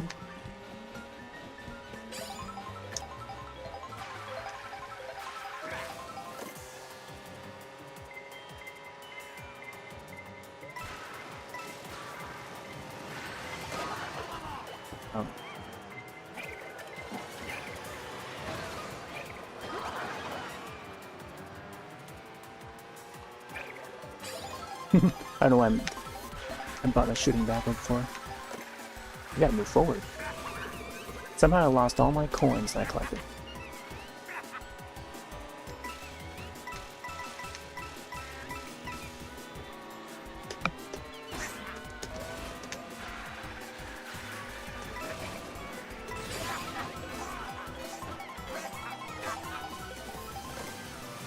Aren't really mushrooms just after the penguin who has red shells?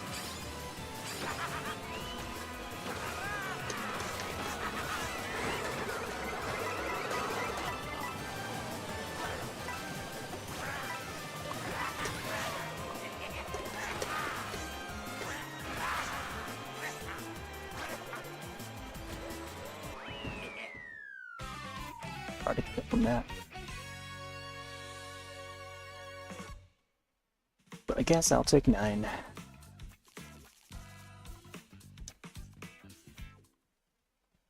Ba-da-ba-ba-ba-ba.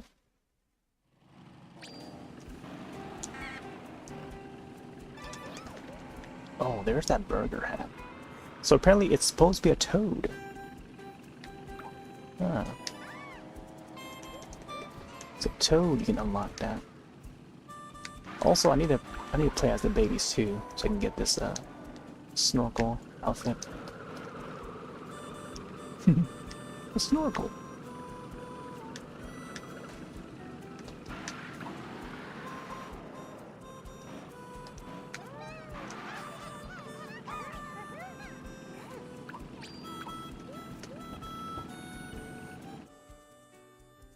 Ba-da-ba-ba-da. Let's go here. Keep voting for the depths.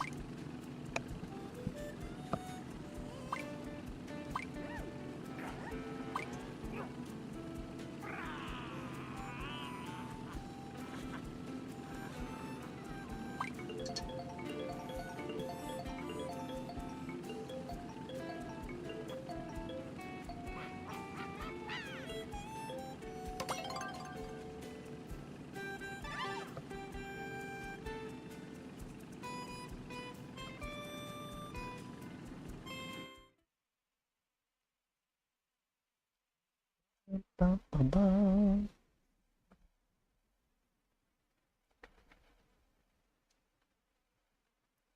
Seems like a majority has 4,000 points. Some 6 and 7s.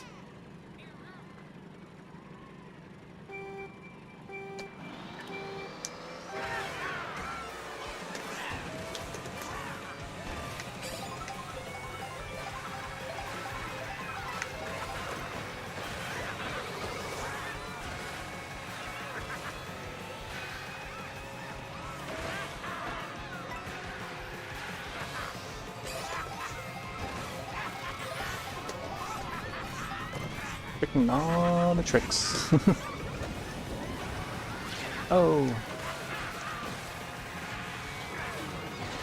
Oh. Who stole my Jude?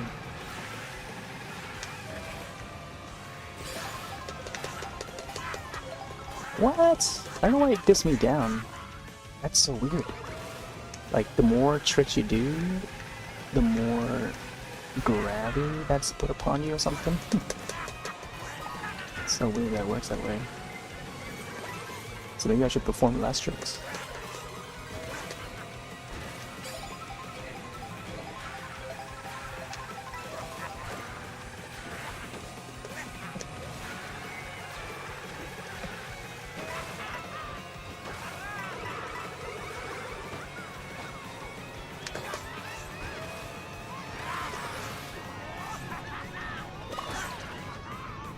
Holy moly.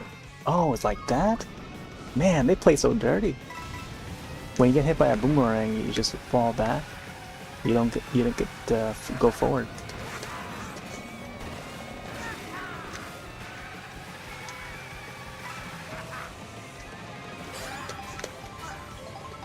Wait, what? I don't get that. I was already shooting outward. That's so weird. Oh, because I go into lava, I see. It has to be not on the lava. Holy moly, I know how I can catch up now. I can get a bullet bill or something to recover. This might be impossible though, to catch up. This amount of coins.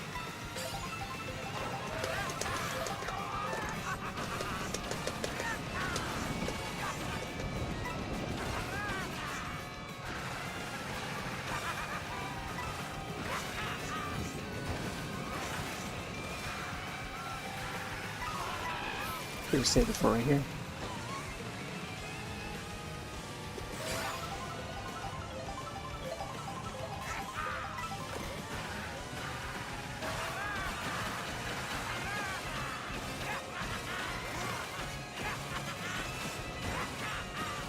Ooh, I can't compete with the bullet bill there.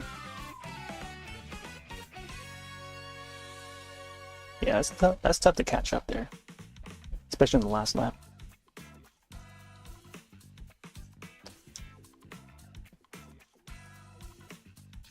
Ba-da-ba-ba-boom.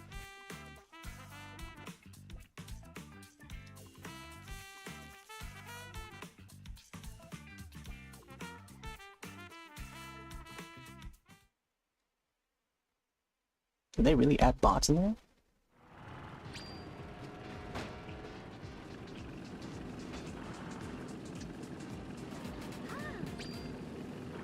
Maybe it's an actual player.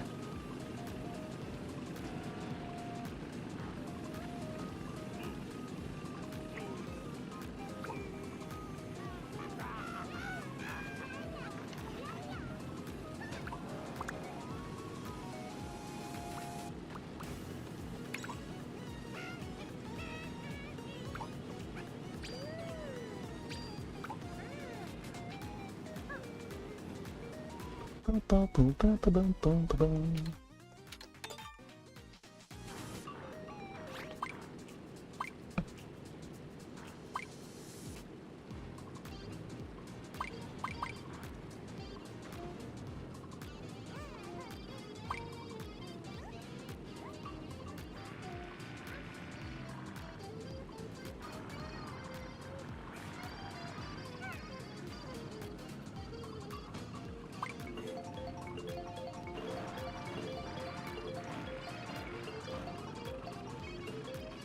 Oh,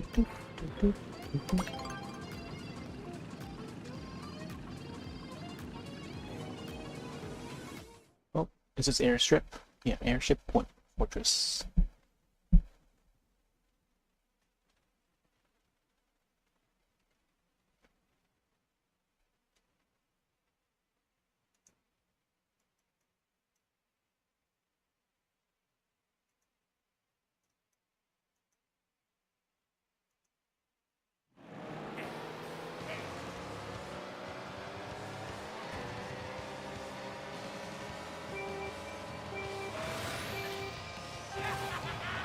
Ooh, didn't realize it was a. You can actually see the big Bowser back there.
Super Mario World sound.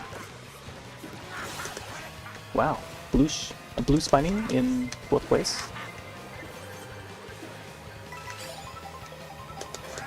Also, this course is a lot different from what I remember.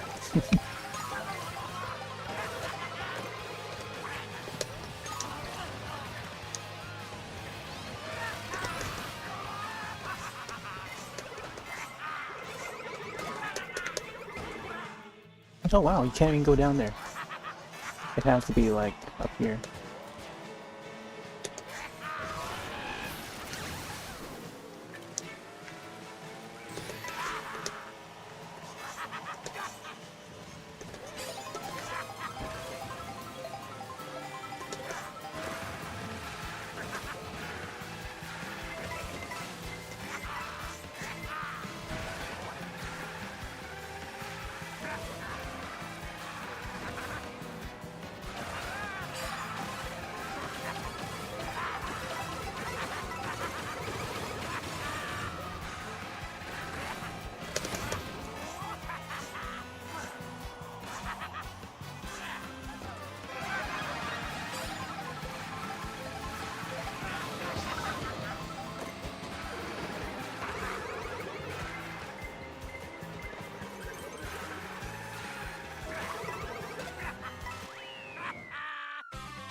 Not bad. I feel like I should have shot the reds a little sooner.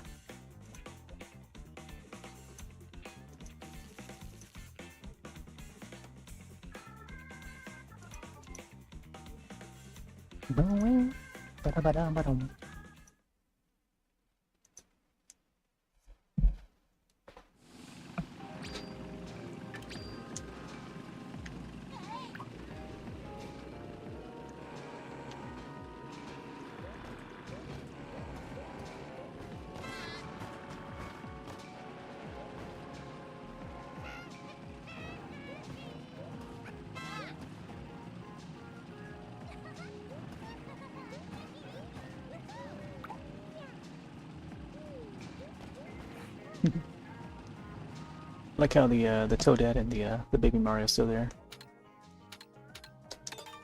Let's go to Toad Factory.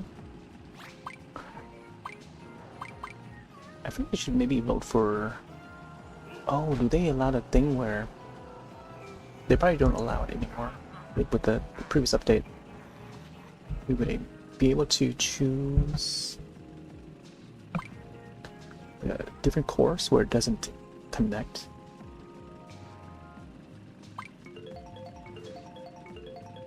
To where we're going next, I think. Oh, unless someone chooses random, that's how. Let's see.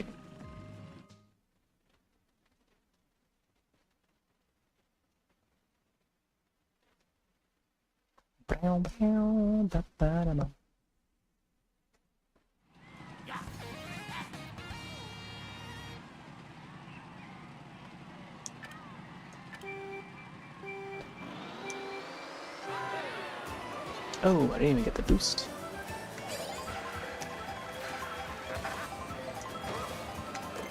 Put that back there. It's just so red. Maybe staying back on purpose is a good thing, so that they can get the better items to catch up on the last lap. It's a great strat, by the way. I think as we move forward with newer Mario Kart games, they tend to do that.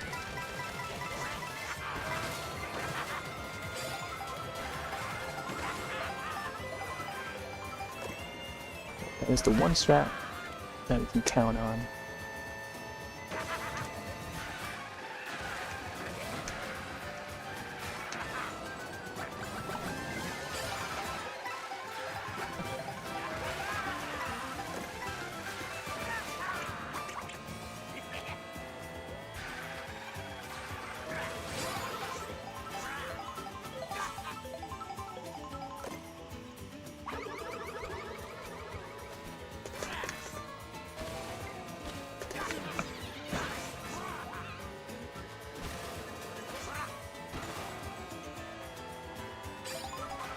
Oh, I see the cut.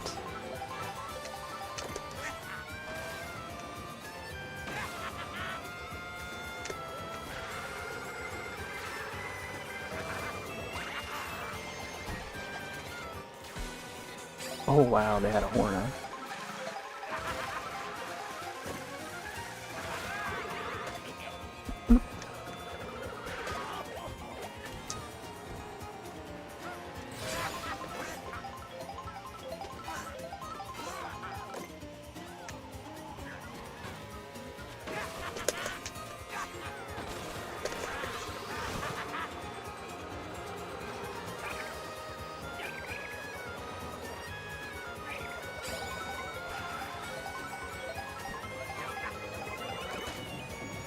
I had the shells in time.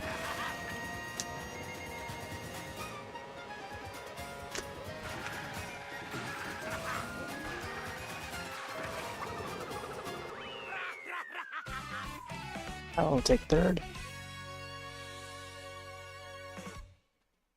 Biddy-biddy-biddy.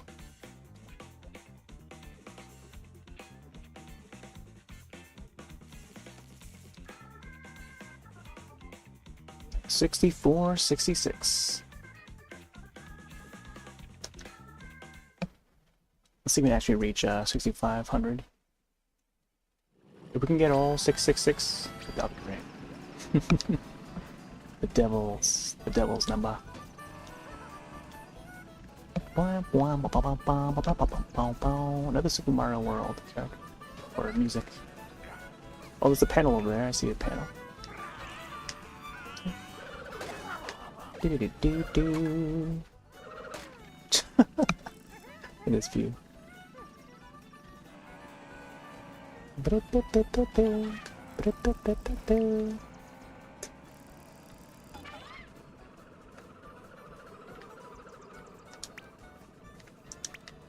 Oh, the engine. The engine is on fire. Smoking. Charge!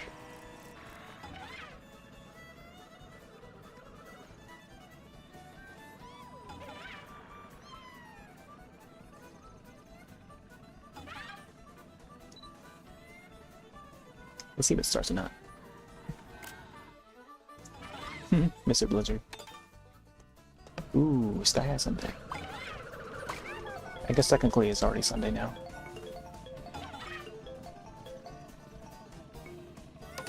Sky High Sunday it is.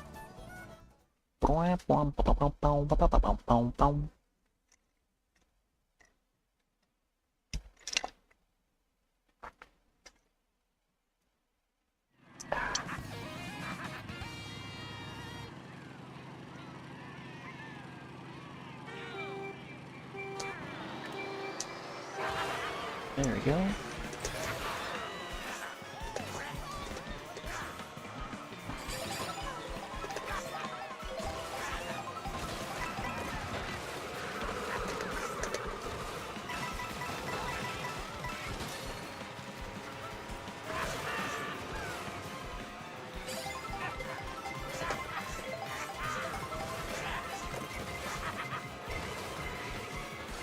Oh! I was thinking whether or not to go for the wall grind.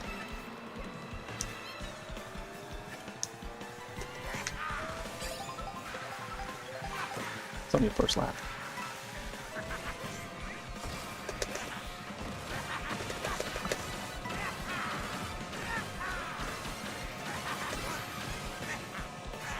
Ooh, wow. Going over that thing.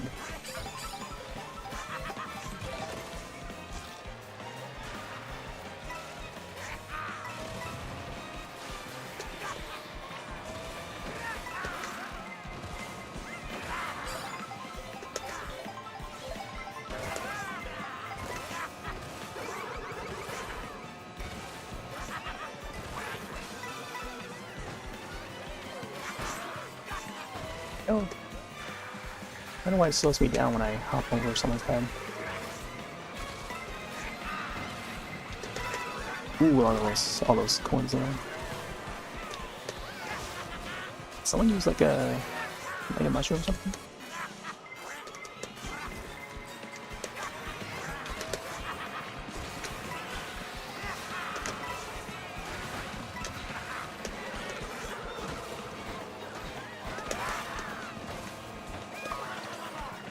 Man, still missing out on some item blocks here.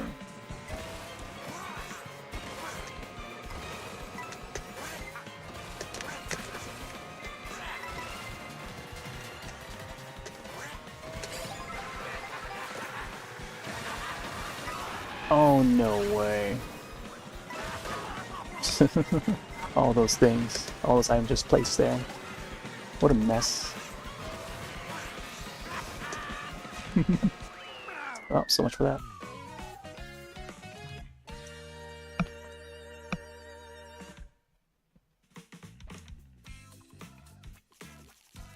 Very far from a top spot.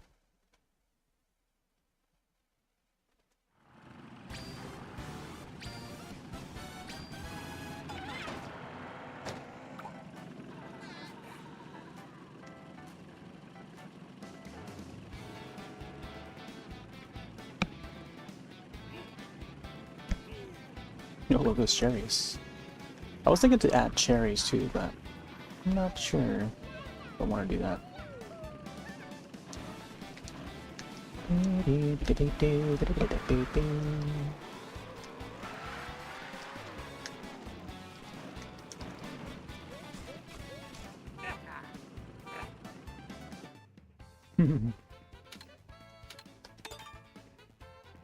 Cheap, cheap balls.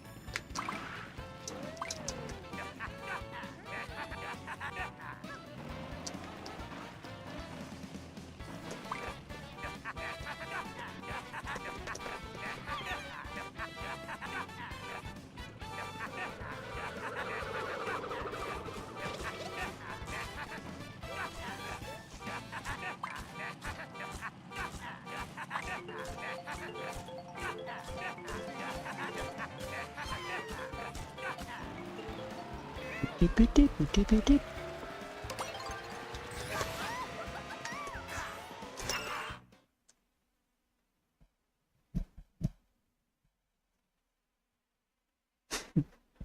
Big boats.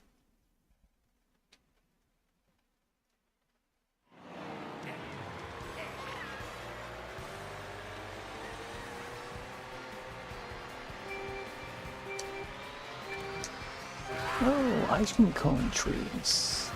I dig that.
It's chaos.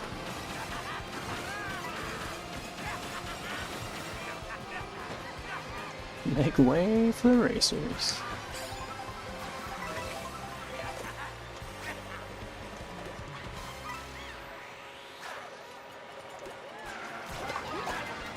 Man, just had red shells and all destroyed in an instant.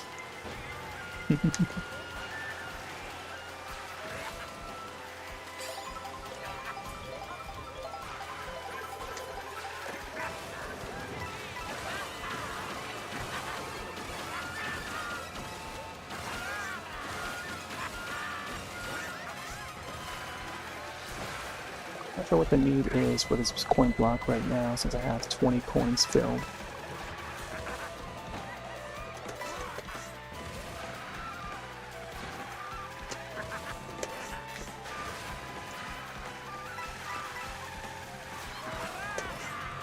Oh, they went up there? Oh, that's a good way to avoid all the traffic.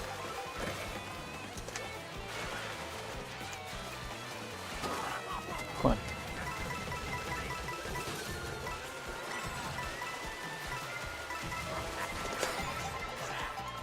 I think it's not me.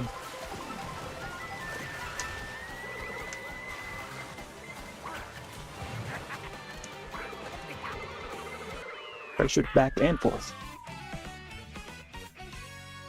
Man, I feel like third is like probably the highest I can go. Which is still pretty dang high though. 64.99. We're almost at 6,500. Just one coin away. Or 1 point away.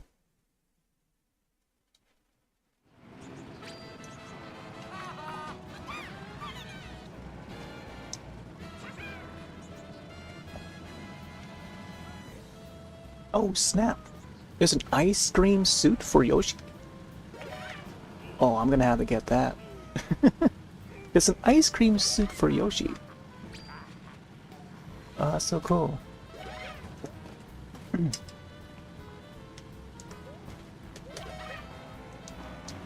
Oh.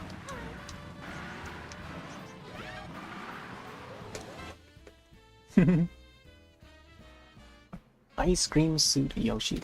I'm gonna have to unlock that.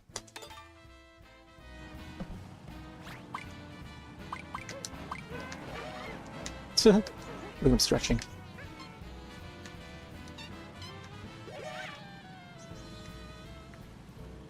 Yeah, both these outfits are gonna unlock.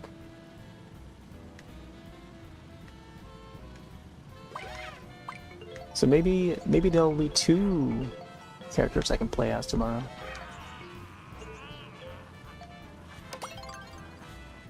That makes me wonder if there are any other characters who have like their own like ice cream serving outfit. Ba, ba, ba, da, ba.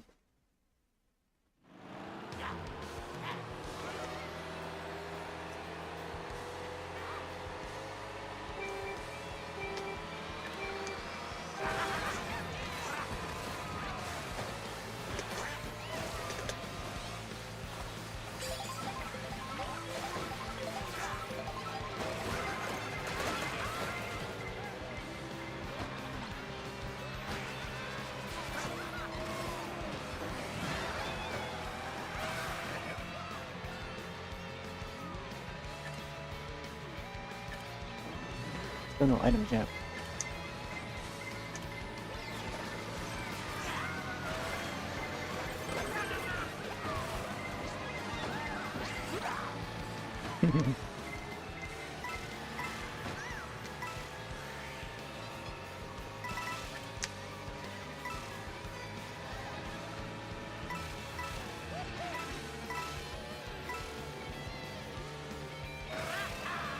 Top speed.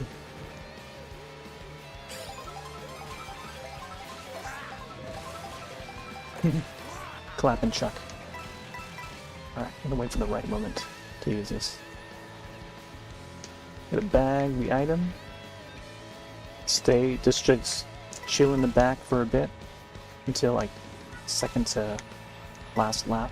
And get this bag of food. Let's see how this strat goes. Get some ice cream for tomorrow. Technically, it's already tomorrow. Quote unquote tomorrow, Sunday.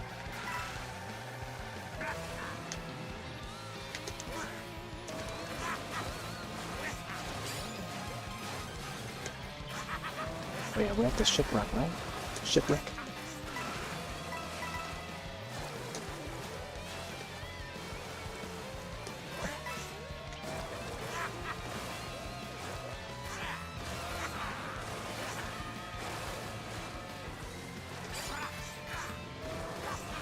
Blah.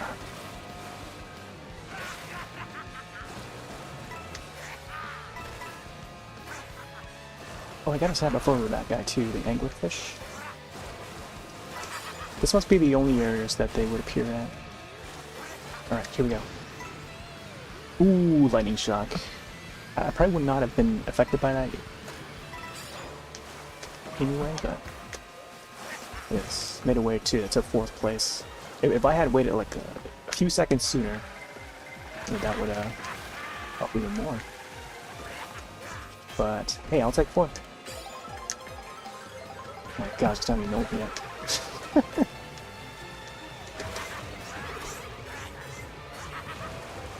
Yeah, I think it really depends on like when you use it.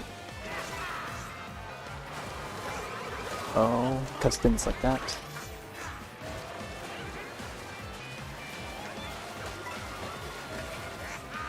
Yeah, I thought that was like the last map.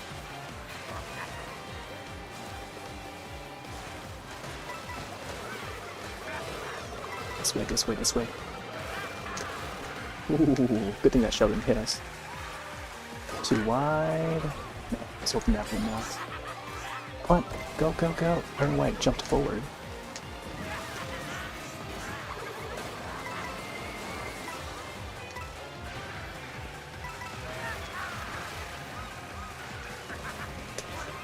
Ooh, let's hoping for better items.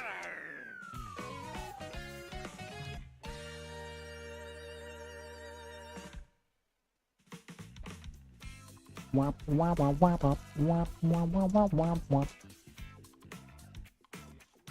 Another mouse. Hey there, Dan. Rice sloppy. Hey there, Scallion.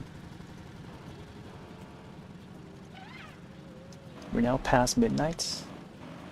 Massachusetts, by the way. Do some online races. Start off with Rerone. Playing as a Chargin Chuck. I feel like I could swap to some Toadettes for Ice Cream Day. That is on Sunday.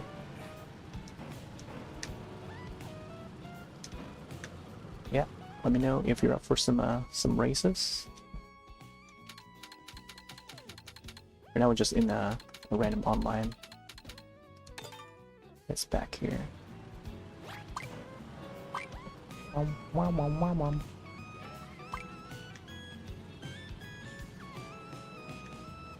Can't tell if the players in this are actual players or maybe they're bots. So I see some players would have like the character names.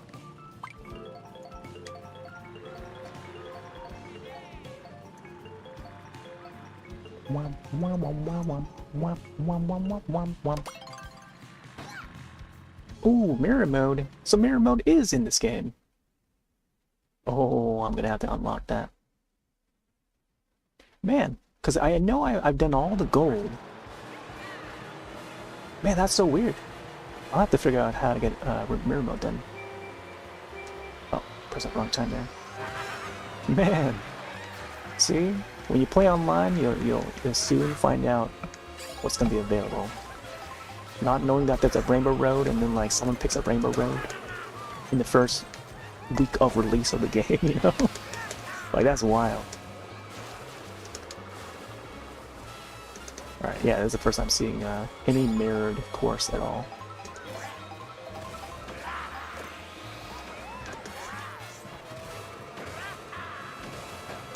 Whee!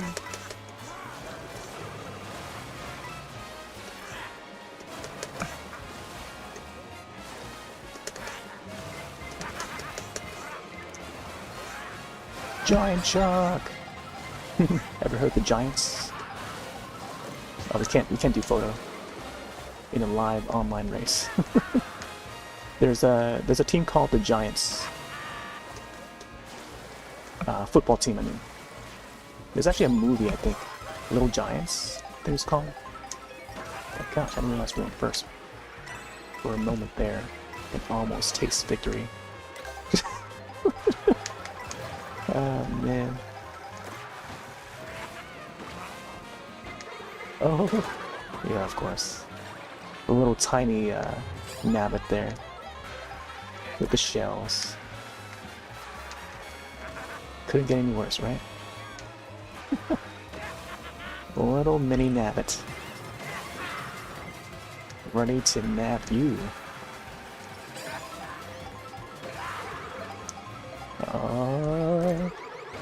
Here. I got a ghost. What are you gonna do? Oh my gosh. Almost got ran over.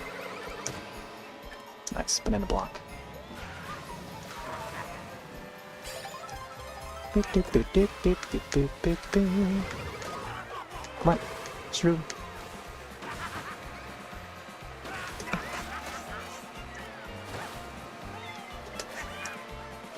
Double.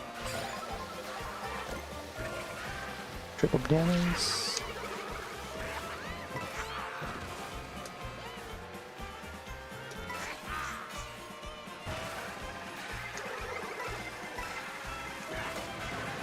Oh yeah, this part. DK pass, right? Oh, we're going backward, right? There's the mirror. So we can't do that shortcut that I wanted to do. Or maybe we can, right there. Yeah, that's the one. That pole. Oh, come on. Oh my gosh, I had a golden mushroom there, I think. Oh, what? Oh man, I didn't know it ends right there. If I had a star or something, that would be awesome to block all the projectiles that were coming at me.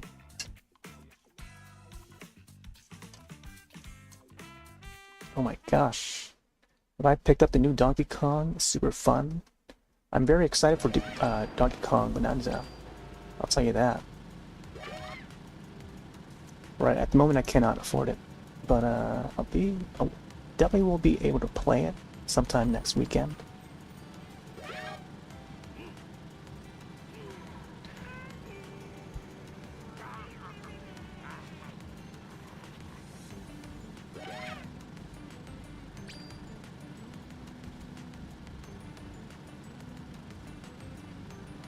Yeah, we were doing some free roam earlier. Got well over 200 P-switches, 99 of those panels, and then I think what 71 amounts of whatever the last portion was. Peach medallions, I think. But yeah, I've been done a lot of free roam. Let's go back to Moo Meadows. Look at this Yoshi's truck here to stop me. The food truck.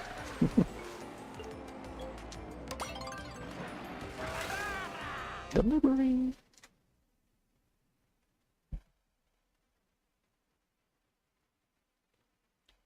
Yeah, I've already mentioned a few times that you know, I could even barely afford Switch 2 itself. You know, especially with the Mario Kart bundle. You know, back when it launched, I was like, you know, I may just purchase this and just have Mario Kart World, just ride Mario Kart World the rest of the year, you know, so I won't be able to afford anything else.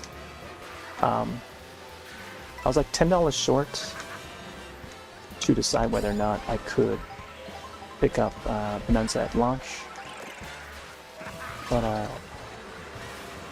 yeah. I think, long story short, I won't be able to play it until next weekend. That's all I can say at the moment. In person. Not sure if I could stream it, but time will tell. come back next weekend, you might be able to find out whether I can.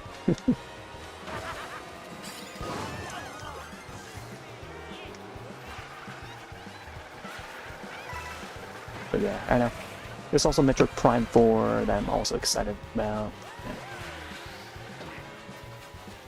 And I've got a whole lot of old games that I also want to feature. And then along with that, got a lot of horror games in the lineup on Steam that I do want to feature. You may not be into it as much as the Switch 2 games, but I'm all about it. But yeah, there's a long list of other games. It's not just Switch 2 stuff.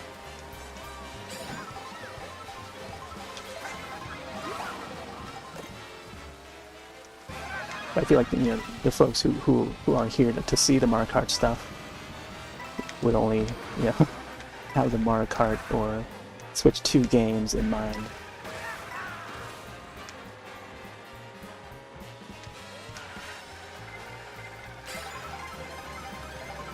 But yeah, I think by the time I do get to play Bonanza, it's I feel like most people would be done by the story, So I think if I do feature that, there may be some limitations set. Possibly even emote only mode, just to I'm sure you probably know what I'm trying to hint at, but trying to avoid spoilers and stuff like that. It's gonna be tough to do, especially like a week after the game's already been out. It's happened in the past. I would play a game that's like released like a month, before I ever get to feature it on stream. So like I would play a game late, long after it's been out for a month, and the ending gets ruined, and the rest is just going through it and waiting for the game to end. But it is how it is. I think now with the some of the options that we can set for each of the sites, so like Twitch, YouTube, and stuff, there are some settings now versus how it was a decade ago, over a decade ago, that we can do now, which makes it a lot nicer, but also not so nice for people that's like tuning in for the first time and stuff. Also, I'm not doing very well right now while I'm talking about it, but that's because it does require a lot of focus.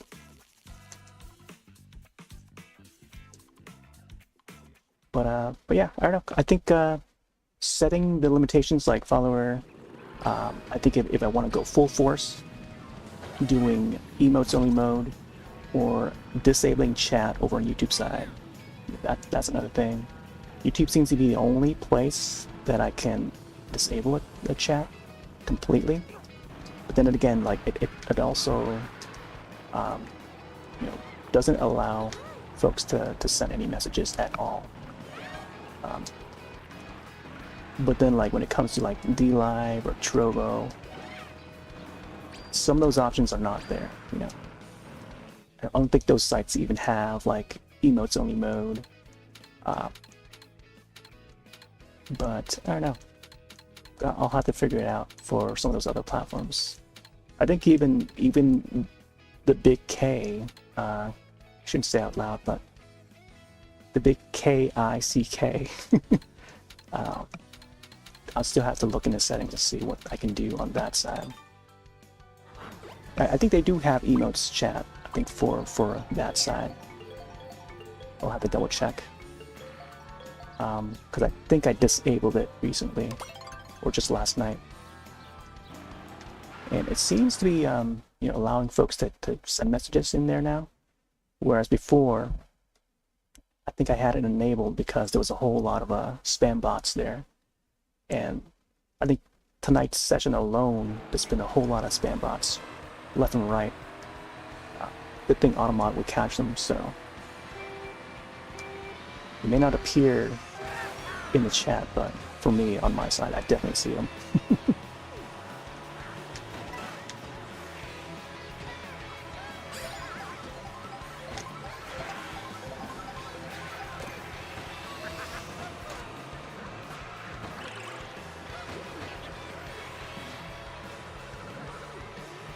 As for the games for Steam, you'll see them. I mean, or you may not see them, depending. I can't tell you if you can see them or not. But I will be on them. I've hinted at some of the titles recently, but I think I'll have to decide once I take a look at the list again. But they're coming soon. I may return to finishing up some past titles, but depending on, you know, some of the games that's releasing. But then again, you know, Bonanza is like a big title right now. I feel like I should have used my Mendigo a little sooner. Alright. Is this Chaka Mountain?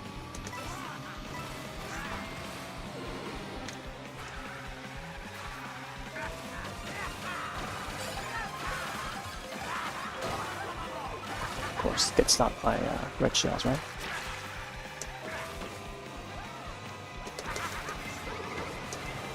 Oh, the Chargin Chucks! So they do appear here. But this is like a racing mode. I don't know if they're in free roam mode. Yeah, the Chargin Chucks. Maybe they are there in free roam modes. Oh, got push.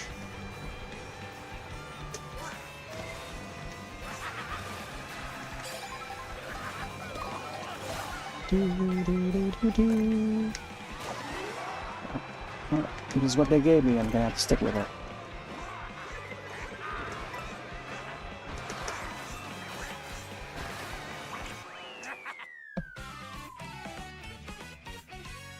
Yeah, 10 is pretty mid.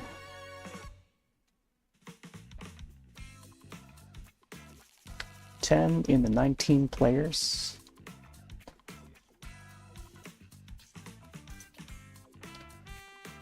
Alright, looks like ads are coming up in a minute.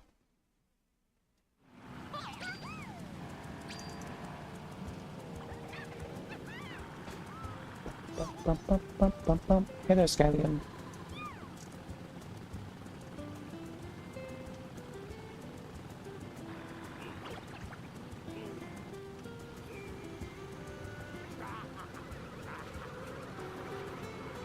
Real Life Odyssey, probably one of your favorite games ever, and you can tell it was made by the same team. Oh no, I know. I've been ranting about and speculating about the developer of Bonanza for a long while.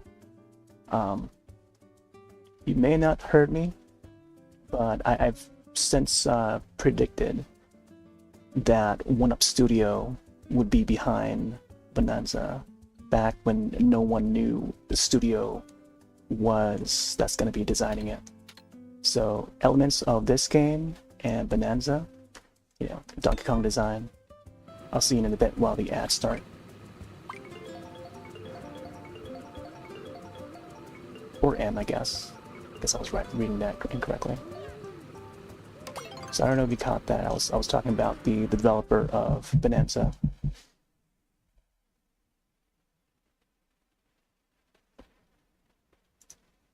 But yeah, OneUp Studio, Bandai Namco, I don't know if you're familiar, took part in making this game. This is Mario Kart World.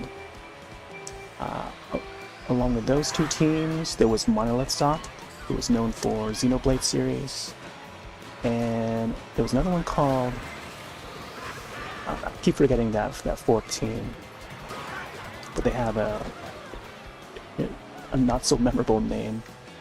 Imagine Geek or something like that. Imagine Geek. It's spelled differently, but it sounds like we're saying Imagine Geek. But it's spelled differently. I don't know how they spell it, but there's something to that degree. So those are 4 different studios that took part in developing Mario Kart World. And one of which, that is OneUp Studio, has took part in making Super Mario Odyssey. And the models for this Donkey Kong that's in Mario Kart World would be similar, very similar to the one that's seen in Bonanza. Therefore, you know, put 2 and 2 together, you kind of think, oh yeah, it could be OneUp Studio that's developing Bonanza before anyone can guess, you know, This is back when folks were wondering, oh, which studio could be producing this this new Donkey Kong game, you know? But I've already took my guess in it so many months back. And thus, now we reached the launch of the game. We found out more information about it, and it's been confirmed on the official 1UP website. I mentioned it a few days ago, where they updated their website, the official Japanese website. You can see the bonanza has been listed in the list of works they've done. So they did the design, they did the level design, and parts of the sound. So check out their official website. You might see a list and more details on that. But it's all in Japanese, so you gotta have like a web browser that translates to English. So every day I tend to keep folks up to date on Nintendo news. If there's any significant like big news to talk about, I'm here to talk about it. That's where we're on daily. Any piece of news in the industry, whether it's Nintendo or non-Nintendo, I'm here to talk about. But yeah, kind of stay on top of a lot of things. Video games, movies, especially horror films. If it's a horror-related game, I'm on top of it. So, I've talked about Summer Camp. If you're not familiar with Summer Camp, it's an upcoming Kickstarter project. They're about to launch the Kickstarter project. It's a horror game. It's going to be an asymmetrical survival horror game. You may or may not be interested in it, but I am.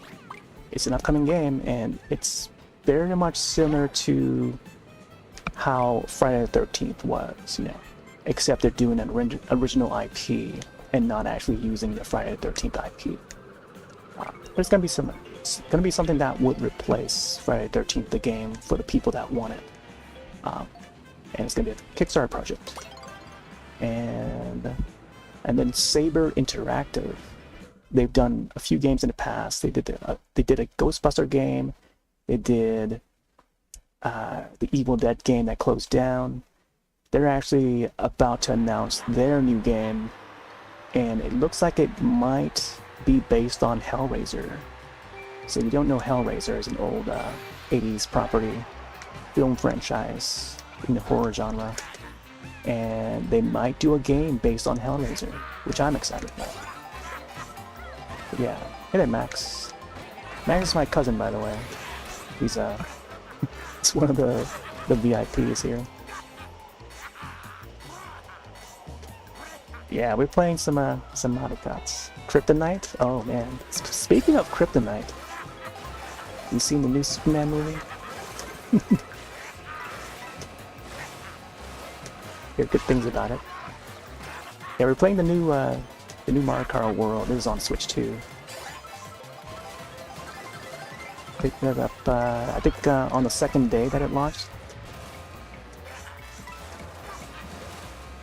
But I've been making my way through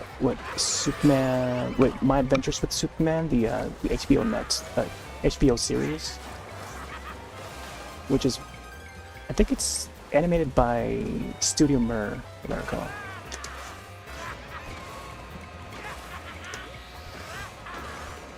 This is an online race raid, by the way, which I may have to keep my eyes on this screen. I do have to peek back and forth to see what the chat's saying.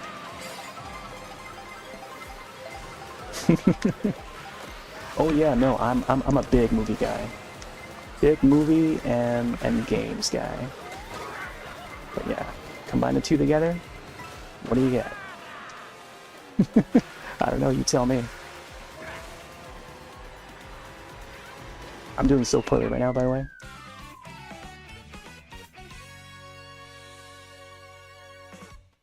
Ba-da-ba-ba-ba-bow. Yeah, today happens to be National Football Day, which is why we're playing as Chuck, Chargin Chuck.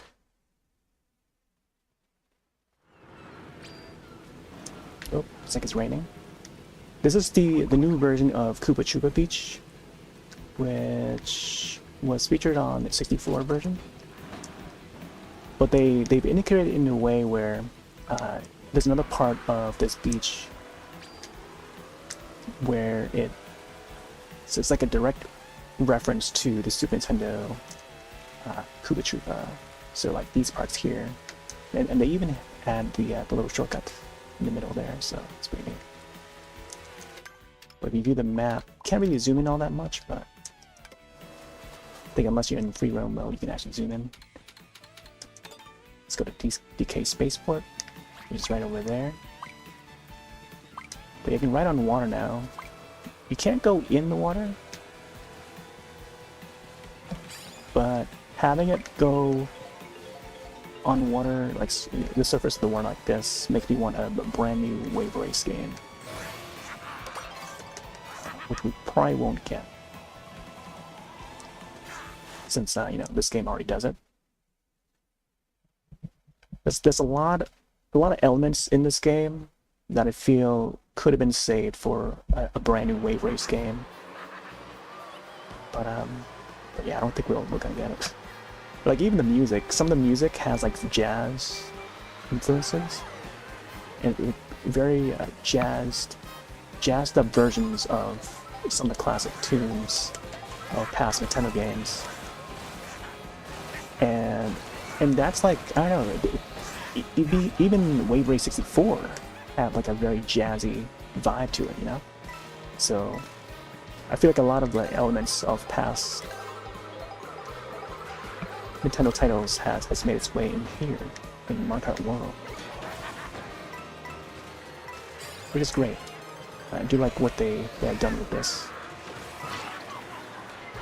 Also, yesterday was Tropical Fruit Day, which I was roaming around in free roam mode as Donkey Kong, and I was grabbing some fruit salads like this thing here.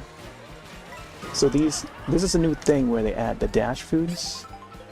Stop by a Yoshi's fast food restaurant to grab this dash food, and what it does is it gives you like a little boost here. It's almost like using a mushroom. So right now we're in last place, so I'm gonna have to build my way through.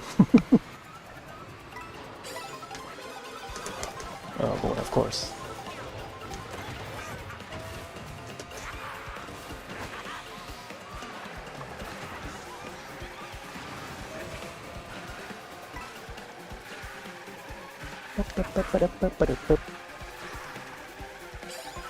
Oh yeah, this is Dino Jungle. This is the one that it's a reimagining of the one that was on GameCube. I don't know if you remember us playing that back in the day, Max, where we were trying to unlock was it 150cc?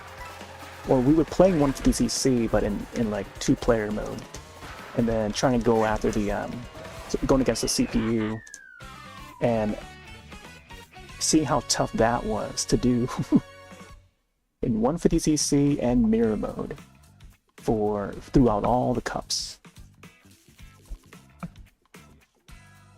Or I don't know how they call it like All-Star Cup or something. So mirror mode and then 150cc, and Dino Jungle was you know, one of the courses in Double Dash. But yeah, back on the GameCube. Cry every time when you finish a challenge. Oh my gosh. The Gamecast. Back on the Gamecast.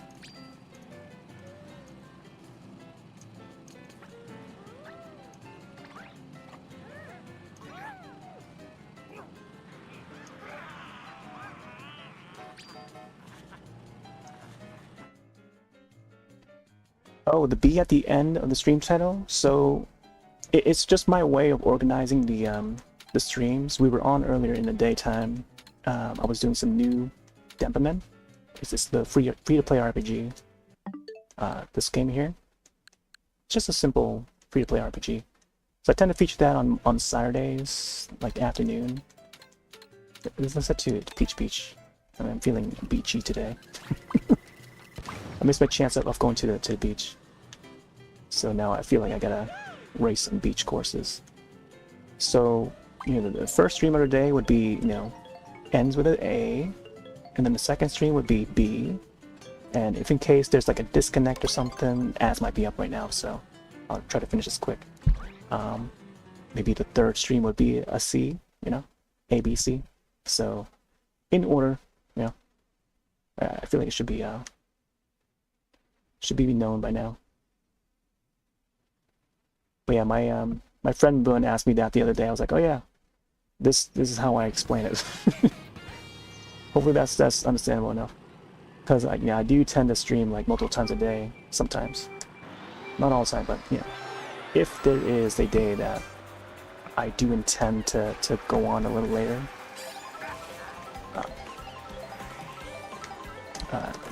multiple streams within a day will be titled that way. It's just my own way of titling. You're adding the dates, you know, it's just something to keep it organized. Because, you know, each of these streams will be archived. Yeah, just, let's keep that in mind. On YouTube, they no longer would be archived on Twitch anymore, because, you know, Twitch has the new policy of decreasing the amount that we can store for the videos. So that's why, you know, YouTube gets that priority.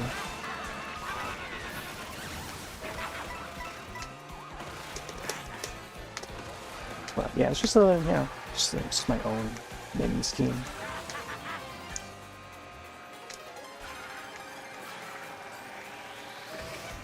And I know not many people tend to, you know, date their, you know, mark the dates for their titles and stuff. But for me, I think it's important. I think it helps quickly find like, you know, specific days, specific moments. Like if I can refer back to a moment, oh yeah, maybe this clip was made on this day, I could bring it back to the certain, you know, the direct archive to where that clip came from, you know. So not only does like the live streams, but also the clips themselves, I would jot the dates down for them any chance I get.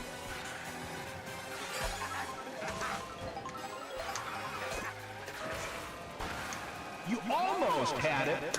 Almost had it.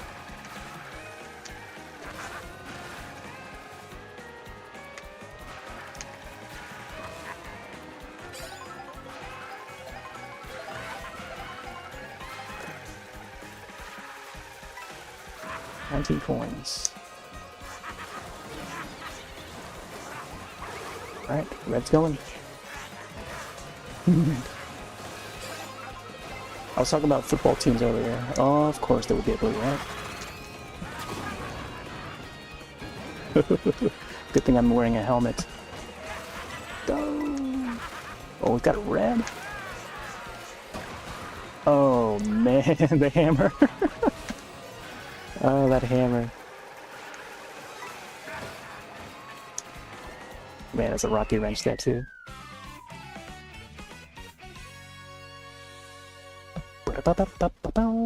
Man, those guys are using the blooper carts. This is a very common one. So yeah, with the online, there's a lot more players now. I think it's up to 24 racers. So now you either have to be in the top 10 to actually gain points. Anywhere under 10, you don't get that many points, or maybe you lose points or something. I don't know if they deduct points anymore. But yeah, right now I've got like 64,000-ish, or 6,400, I think. So in the 6,000s. I don't know if there's a way to look for it until the match starts. Yeah. Oh, it happens. This is Mario Kart. This is, you know, this what Mario Kart is. You're in first, you're in second, you know. You know, it only matters if you finish reach the finish line in that place. That is if you're going for it, but you know, in the versus races. Let's go here.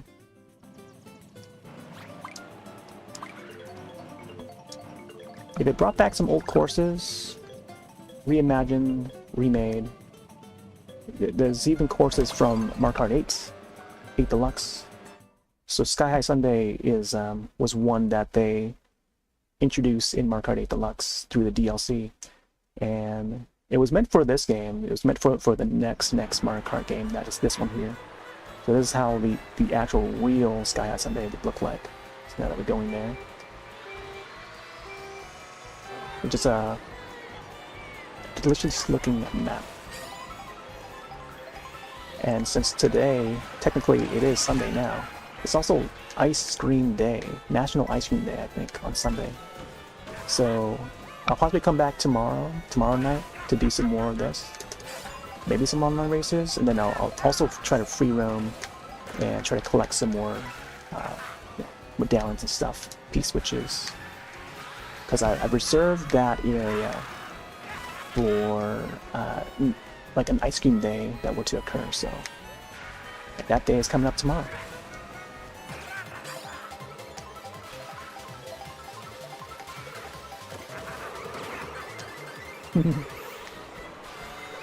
Oh my gosh, that shell just like flew right by.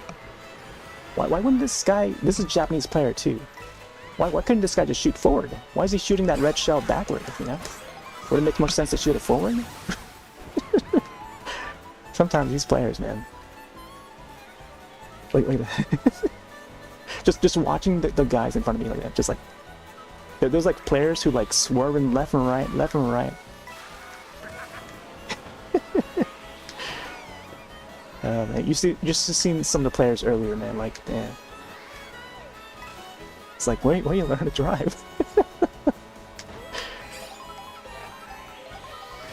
But I imagine like a lot of these players are just like they may be new to the game or something.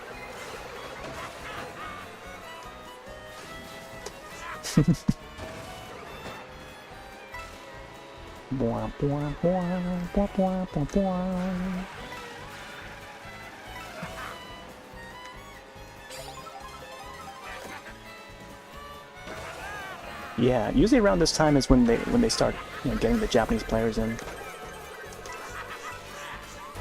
Yeah, a lot of the Switch games that I feature that has online. So like, I guess one in particular that I can remember would be Switch Sports. Is the Wii Sports but for the Switch. So I would feature that like on the weekends, and then every night, like around this time of night. So late our time, also there's the ice cream area, is when Japanese players would hop on, and man, those guys, that means it's like daytime for them. When it's nighttime for us, it's daytime for them. Oh man, mushroom stolen. Alright, it's not over yet. So this is Sky High Sunday right here. It's great design for this level. I wish they could bring more levels from 8 Deluxe though. Some of the DLC courses that they added to that was it's really fun. But this here, with the added snow there, we didn't get the snow effect in the old one. Oh, there's a pipe back there too. Oh! Come on, Sharon. Where you going, Sharon? I think of Sharon Lee, who is daughter of Bruce Lee. Oh, was it Shannon? Shannon or Sharon?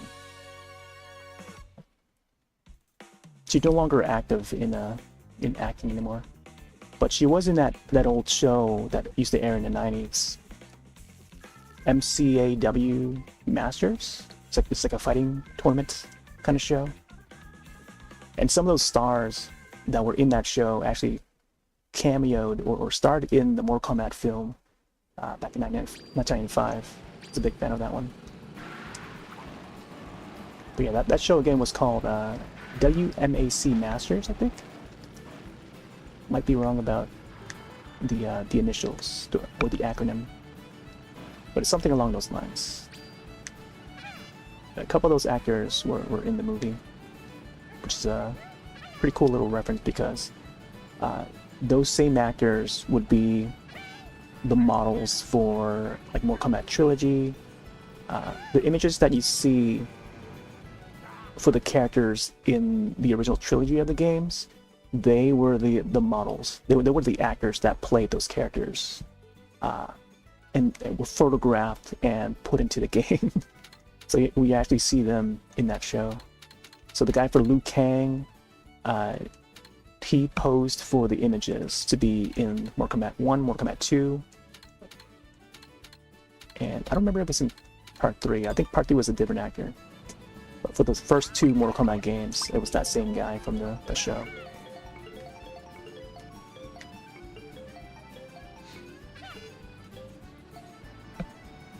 Oh right, yeah, the new Mortal Kombat movie. There's some heavy spoilers in that new trailer. I like the teaser though. The teaser has the Johnny Cage film, Uncaged Cage, or whatever the film was called. Lou, Lou. Oh yeah, Cheeseland, yeah.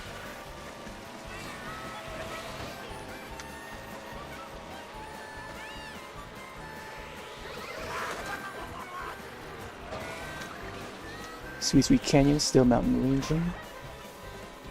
Yeah, I feel like they could do.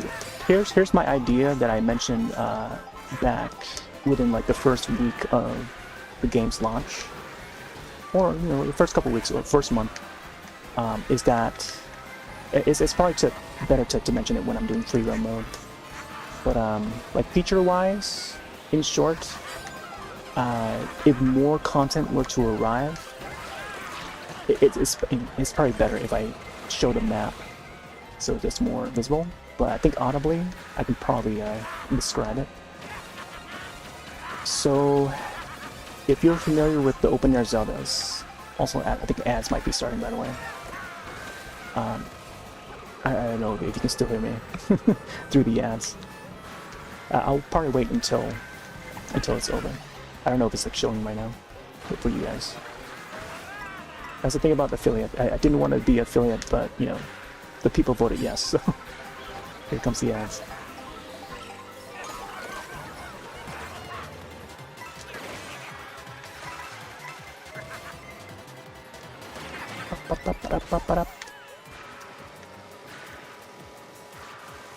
Oh, but sure, use some more stars there. Also, this is Rosalina's area. Very nice. It looks to be like a library inside that. Yeah. Yeah, the star. Yeah, Rosalina's area is all about like ice world meets like, I don't know, very like astrology. Oh my gosh, come on. Sharon is still in first. I don't know how she's still managing to stay in first. Of course, she's using the Rosalina. Yeah, that's a really cool outfit for Rosalina too. Oh. Okay, last lap. Let's see if we can catch up. Sorry. Come on, land already. Oh man. Alright. I don't know if you can actually access the map. I think you gotta wait in between the laps in the queuing area to see the map. Man, we're getting way less points than when we started tonight. By 100 points, I think. Here, let me I'm gonna log out of the online mode so I can go to free roam. So I can better explain my idea, what I'd like to see. Also, you get to unlock stickers in this, and plaster them on the vehicle. Some don't show on the vehicle as much as other vehicles you select. Get a whole bunch of DK unlocks over at DK Spaceports. I need to show that course. That course is really awesome. Probably one of the best courses in this game so far. But I've got the Chargin chuck, keeping it in theme with the football, for today. So, free roam. Let's head down, and actually we're in the map mode right now. So, here's my idea. If you're ready. So, if you're familiar with open air Zeldas, right? Yeah. Now, let's bring Tears of the Kingdom to the table. You kind of, you might be aware of what I'm getting at, right? Already, just by mentioning the game. So, Tears of the Kingdom, you get your Hyrule world, that layer, and then you get the Sky world, where you get the Sky Islands, and then you get the depths, Now, what if they were to add multi-levels? There's a Sky level, Sky High Sunday on the side. The Sky level, they could go something around that route. Maybe like a more spacier. Doesn't necessarily have to be on this planet, that we're viewing here, that we're racing on. Or we can go even lower into the underground, into the depths underneath this map. And there'll be a whole lot more down there. There may not be any sunlight, there may be some holes or something where the light can shine through. Or there could be, I don't know, enemies or I don't know, like Potoboos that would light up the place. Who knows how they're gonna do it? Or if not that route, they can make it so that we can scroll to another continent, not just islands, but continents. There'll be like an arrow here, arrow here on the right side, then arrow here on the left side. Ads might be starting up, so apologize. Or northwest, north, south, east, west. Put arrows on the sides here so that we can browse to another continent and race there. There could be like a long bridge that will connect to another island in the corner here, or down here. How about Ingot Island, Ingot Isle from Donkey Kong Bonanza? Same team that's working on Bonanza. Ingot Isle. Imagining races on there, allowing us to explore some of those areas. All Donkey Kong theme. Yeah, that could be a possibility. This is something that we've been speculating and just hoping to have, in a future update for this game. That is, if there is to be updates for this game. We're just putting ideas out there. I feel like a majority of players who are enthusiasts of this specific entry of Mario Kart would have already, thought about that, myself including, How about bring in, Ingot Isle? Maybe a whole continent that's like dedicated to Donkey Kong, so we get to meet like the other Kongs, But then like how big would that world be? How big would that continent be? Or if it's an island or not? Ingot Isle, that could be an option. There could be a Hyrule area if they were to go the route of including Zelda characters to race as. Would there be a the entire Hyrule map, to race in? Who knows? My friend Koma, who tuned in the other day over on YouTube, he was mentioning, oh yeah, it looks like there's a phoenix symbol right over here, right underneath where the castle map is. Like this part here looks like the wings of the Hyrulean what do you call it? The Hyrulean crest, the phoenix. So right, those wings right there, you kind of see it underneath the icon. So who knows if this is going to be revealed to be like, I don't know, Death Mountain, from the Zelda games. There could be another map. And also here's another thing too, like I took little notice of this, and I don't think anyone else has caught on this. But usually, if you play enough Zelda games, you kind of know. But usually Death Mountain is set at the top part of the map when you're looking at the overworld. Link Between, yeah, I guess Link Between Worlds, the 3DS game. But dating way all the way back to even the very first game, Legend of Zelda 1986. Not sure about Zelda 2. I think Link to the Past for sure. Death Mountain usually at the top. Ocarina of Time. Death Mountain is usually at the top. And then the desert area would be at the bottom right or bottom left. So the western portion of the maps is usually a desert area. So Gerudo Valley, you know, Ocarina of Time, Link to the Past, yet again, Link Between Worlds. And even in Breath of the Wild, Tears of the Kingdom, Gerudo Valley is you know, it's down here on the bottom left. Majora's Mask, you know. But yeah, the Death Mountain is usually at the top, you know. So what if? And then like the water area, I think it doesn't mention the Hyrule Lake, you know. It's usually at the south, you know. Even the open air Zelda maps, the lake is like somewhere close to the center to the bottom part. But I guess like the Zora area would be like up top here for that particular Zelda game. But yeah, at least for the Death Mountain and Gerudo Valley, like they're usually there. And then and I guess the forest would be like, you know, somewhere closer to the center, if not the center.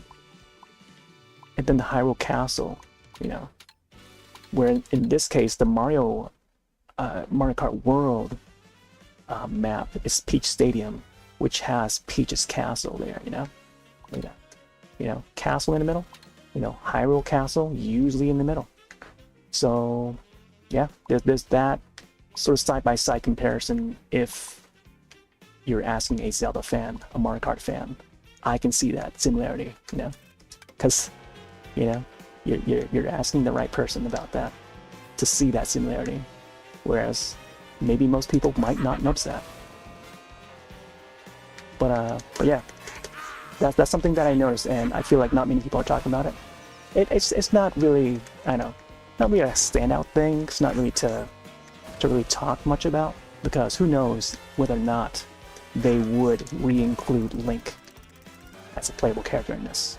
Link was playable in 8 Deluxe, by the way, just in case folks hadn't been keeping up with Mario Kart. So yeah, matter of time if they ever were to announce it. So next Nintendo Direct, who knows what they'll show. Sometime after Bonanza, maybe next month, maybe in a few weeks, who knows when. But yeah, I just hope to see more content in general. You know, it can't just be what this game currently has in this state. Although it is a first, I mean, it is a good start for what they have at launch, but I think even in comparison to 8 Deluxe, or even 8, you know, the first 8 that was on Wii U, there's not as much content compared to this game at launch. In its current state, I feel like 8 Deluxe has so much content. There's so many courses, and that's tough to beat. But, you know, at launch, there wasn't much. You know, it was just whatever that was the DLC for 8 back on the Wii U. Like, all that was included at the very beginning, if I recall. And then thus re-releasing it as 8 Deluxe.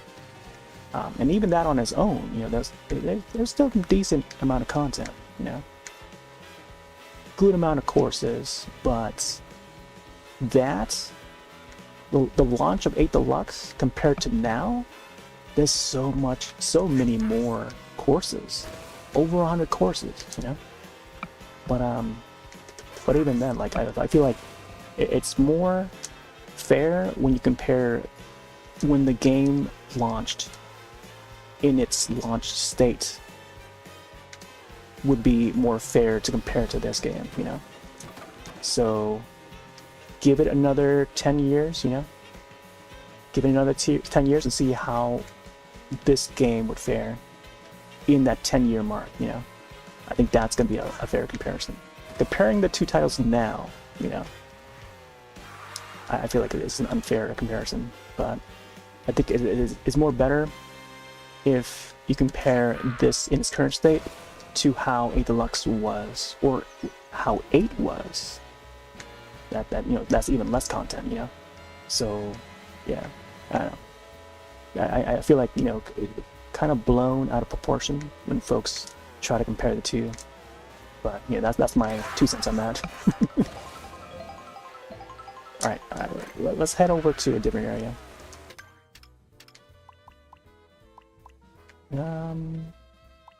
What? Oh yeah, let's head over to here. DK Spaceport. It's a nice course to race around a bit. Try and catch one chat here real quick. I don't know why my browser's like lagging a whole lot.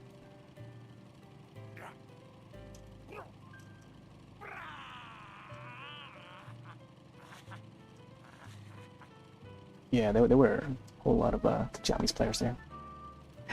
I'm so calm. I be screaming my lungs out every time I'm finally doing good. Yeah, I don't know. I feel like I've played enough Mario Kart to like know how people play in this. But I think with the new added mechanics, just makes it a whole lot more funny. I don't know. For me, I find it funny how to see people play certain ways. You know, whether or not they shoot an item backward or forward. And I was just laughing about it. But yeah, it's funny how, like, you know, certain people, you know, react differently when it comes to this game. This game makes people rage. This game makes people rage so much. But I don't know. For me, I'm so different when it comes to this. And I don't know. For me, I don't know. It's just how I am. You know me, Max, man. We played Mario Kart together. But it has been a while. It has been like over a decade now. But yeah, I don't know. It doesn't really, like, I'm not the type to rage when it comes to this. But I would laugh a whole lot, and I'm sure you remember some of those moments where we were playing multiplayer, like the battle mode, and yeah, we all would be yelling, but I would be like laughing my butt off, you know, most of the time. When something hilarious happens, I'll be like, you know, probably the loudest person in the room, just like laughing. Also, this stage is great when it's in action, like when it's in racing mode. Here, let me actually go to time trial, because when it's in motion and like the Mecha Kong is tossing the barrels, it's really cool. Let's go time trials real quick. Let's go with Pauline. Pauline's a Donkey Kong character. She's the one that Mario goes to save, or Jumpman as they call it back in the day. So in the arcade, before Mario became Mario, he was Jumpman. And then Pauline would be the lady. Pauline didn't have a name yet back in the old arcade until I think around, I'm not sure when they gave her the name, but I think by the time we reached like 1994, there was a remake of that arcade game, and then they gave her the name Pauline, and she gets a new look. She was no longer blonde. She was, you know, she had the brunette hair, and then she would have the red dress. This would be her signature look. Let me go find it. I think it's on the first page. We have it there.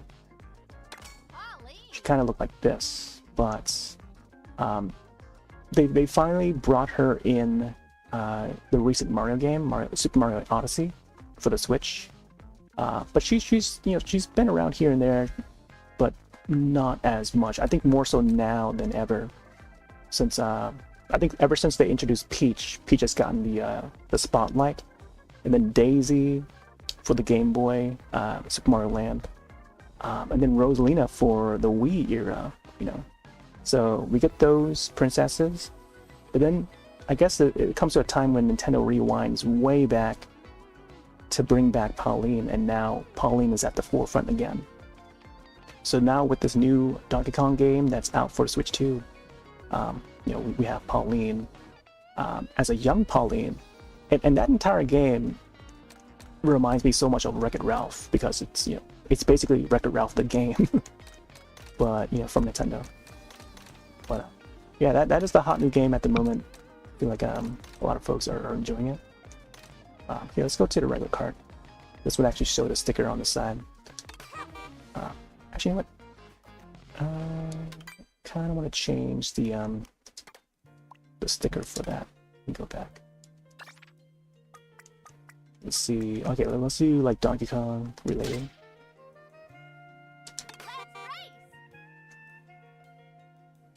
Beep beep beep beep beep beep beep beep. All right. Let's do. Let me check the rankings real quick. Man, 130. Holy moly. It's also 1:30 in AM right now for us.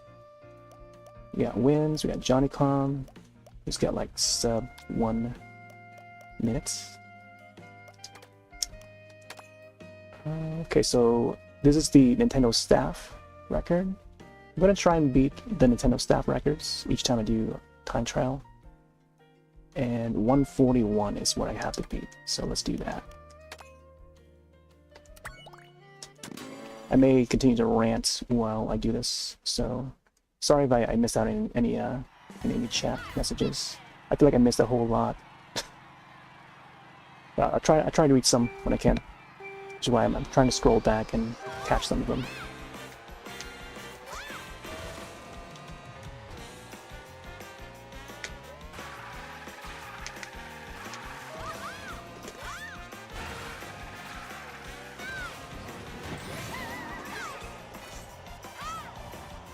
There's the Mecha Kong, aka RoboKong, or RoboDK.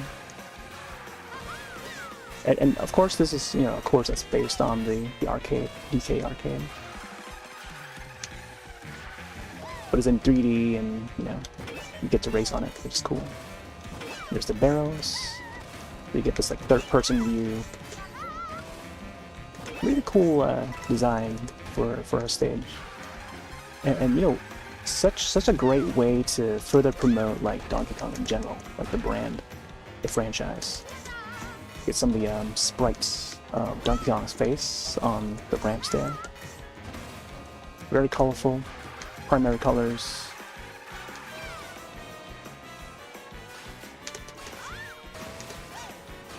You do tricks on the beams. Yeah, whenever you see the red beams, it's very iconic for the Donkey Kong arcade. But yeah, I'm glad that they're making a whole lot of references to past like Donkey Kong titles, including the arcade, including the Country series. I'm really looking forward to playing it in Bonanza. Man, that guy's already ahead. Oh, of course I would crash into it. Man, I haven't been using mushrooms at all. There he is. Yeah, it's pretty neat to see that Mecha Kong guy. Normally it would be, you know, Donkey Kong that would be up there, but in the arcade, I mean, wow, 150, not bad.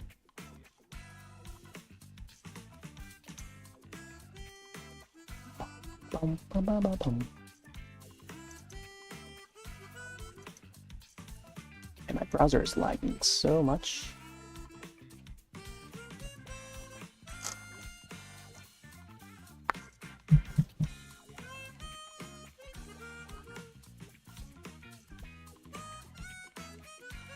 Scrolling back and checking the messages.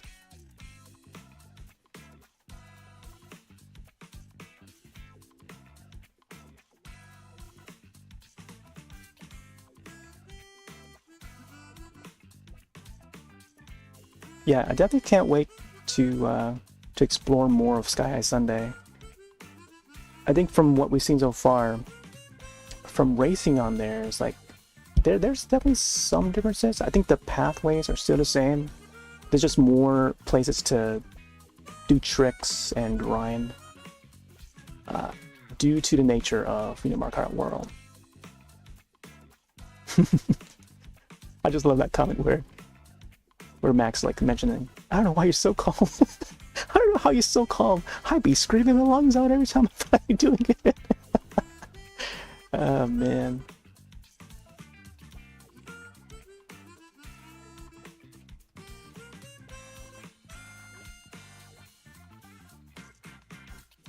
Yeah, the channel points, yep. Yeah, the channel points, it's the thing that they tie to affiliates. You gotta be affiliates enough to enable it. And the whole thing about the subscribing to, like that's also part of being affiliate. Which is a long time coming, we've been at it for so many years, and without being affiliate. I feel like now, since like Twitch has lowered the requirements, we're finally able to get there, due to them not improving the discovery on the site itself. But that is tough to do though, with the amount of people that's on the platform. Whereas I feel like Kick could also come up with their own way of discovery. I feel like I should not have mentioned their site out loud, or I may get in trouble. I think they are against that. But I feel like a lot of other platforms could make that better. Somehow come with a way to make discovery a lot better. Because or else, I don't know, people would just be staying low key for the longest time. Like even for me, we've been low key all this way through, man. But it's just how it is, without the help of anyone else, but the site, just depending on the site itself. I think that's usually how it goes, is that you have to know people, you have to be part of different communities to be seen, But then that's the thing, you have to actually push yourself. Like for folks that are starting out now, like they have all the tools around them to use. This Discord now, back in the day, back 10 years ago, there was no Discord, like not many people were using Discord or any of that kind other than IRC, But then when you're on IRC, you're on IRC. You're not watching videos from there. There's no way to embed video in IRC if you know what IRC even is. This is an old app that we used to use to chat online and trade files. But it's such an old program that it did not support embedded video, like how Discord does now. I think even Skype. I think Skype might be more recognizable. Even Skype would have, I think you can link YouTube, but you won't be able to view it within the client. You have to click on it to open up the video in the browser to watch that YouTube video. It wasn't coded in a way where you can watch within the app, So we've come a long way when it comes to designing new apps to support these things, all these embeds. So now with Discord being so popular, and then it has the support for YouTube and Twitch clips and stuff, it makes it a lot easier to find people, But then again, you can't really depend on the site itself. You have to actually connect with people. You have to do the hard work behind the scenes that way. There's more to it than just being live. Being live is just the live portion of it, but you have to do more stuff off of the live. In between the lives, you gotta you gotta connect and network. That's what I learned about back in college, is you gotta network both the tech side of things and then the social side of things, learning to network. And connect with people, you know, connect with like-minded folks who are into the same things, and then only then you can, like, you know, try to grow from there, knowing people, you know. It's like meeting people in person, and then, like, you know, you frequently go to the gym and you see the same people, you know, and then, yeah, and then just collab there or something, yeah. But that's just an example.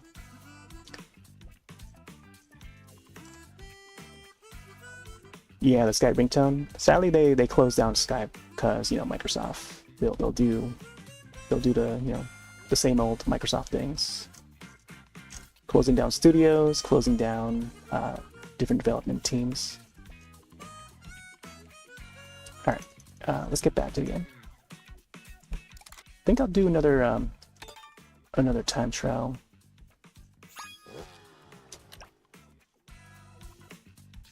Quick try.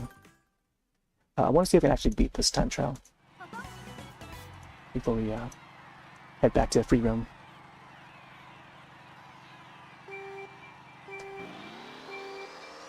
But yeah, I'll likely be back on this tomorrow though, and we'll free roam around like the ice cream area.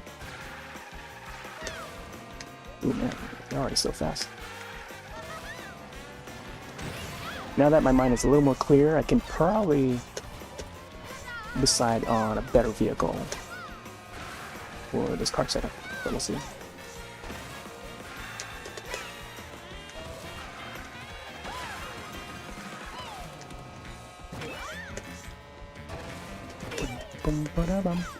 Oh, looks like we can...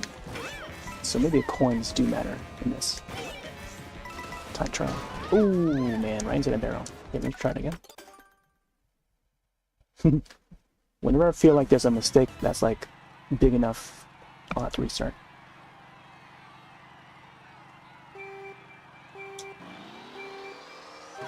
Yeah, one of my favorite companies that I love was Nokia. So Nokia teamed up with Microsoft, and yeah, and then they closed them down because the CEO for Nokia back during the late 2010s era was none other than Stephen Elop, who used to work at Microsoft. Oh my gosh, I just hit up another barrel there. And then when he was hired to become the new CEO for those years, it was a different CEO before him. And they were doing pretty well too, like, for a moment. Like, he gained, I guess the company gained his, you know, his trust. And then after a while, once they teamed up with Microsoft, and it's a weird choice too to team up with Microsoft even at that time, but you can kind of see where the story is going.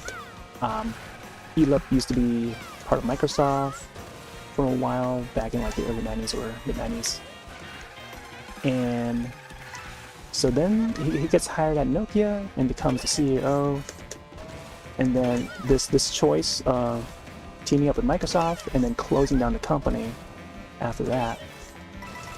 He also stepped down from CEO during that process. But the whole story about that and how it lines up, a lot of Nokia fans were so angry, myself included. But I knew it was heading there anyway, since the collab.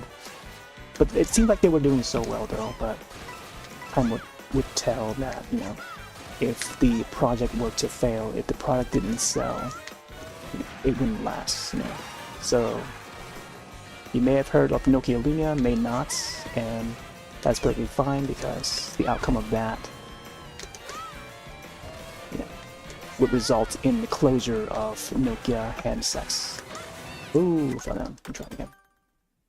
So it's just that particular portion of Nokia where, you know, it's their products, the handsets, the phones, the tablets, computers. That branch of Nokia would be no more, which was a sad day for me. Big Nokia fan, big Nintendo fan. I think if anything, they could have teamed up with Nintendo, because Nintendo was looking for the same thing back during, I don't know, during the DS era, like mobile handheld games, you know. And if you know Nokia history, they've come up with the N-Gage from Start Again, which was an idea that they brought to reality. It was a failed product. Not many people bought it. And they were going up against the GBA or DS. I think it was the GBA first. Game Boy Advance or something like that. It was around that era. So 2003. Again, I don't know why I'm messing up on the timing there. 2003, big year for GameCube and Game Boy Advance, Game Boy Advance SP. So it's roughly around those years. And then out comes this like Nokia N-Gage. You know, it was a thing to market towards like the handheld market, the handheld scene, but also adding like a cellular service to that device. So it's basically a phone that can play games before, you know, the concept of that was even a thing, you know. But I guess, you know, over time, I guess, you know, the iPhone would be used to play games, like little other games here and there. And then out comes all these apps, you know. It wouldn't be realized until much later that Nokia was so ahead of its time, too ahead of its time, that, you know, their product failed, so that these newer products can run. You know, the old saying where, oh yeah, this has to walk in order for, you know, the new product can run, or character, you know, replace that with a product or character. But yeah, they were the first to do it. They weren't such a product on the market back in 2003. But it did take a while for like, you know, actual phones, modern smartphones, to even be popular amongst like handheld games or mobile games, you know. And look how big mobile games now, you know. But it took you know, a lot of trial and error for that to happen. You know, developers hop on board with a popular new product, and yeah, just get their apps on there.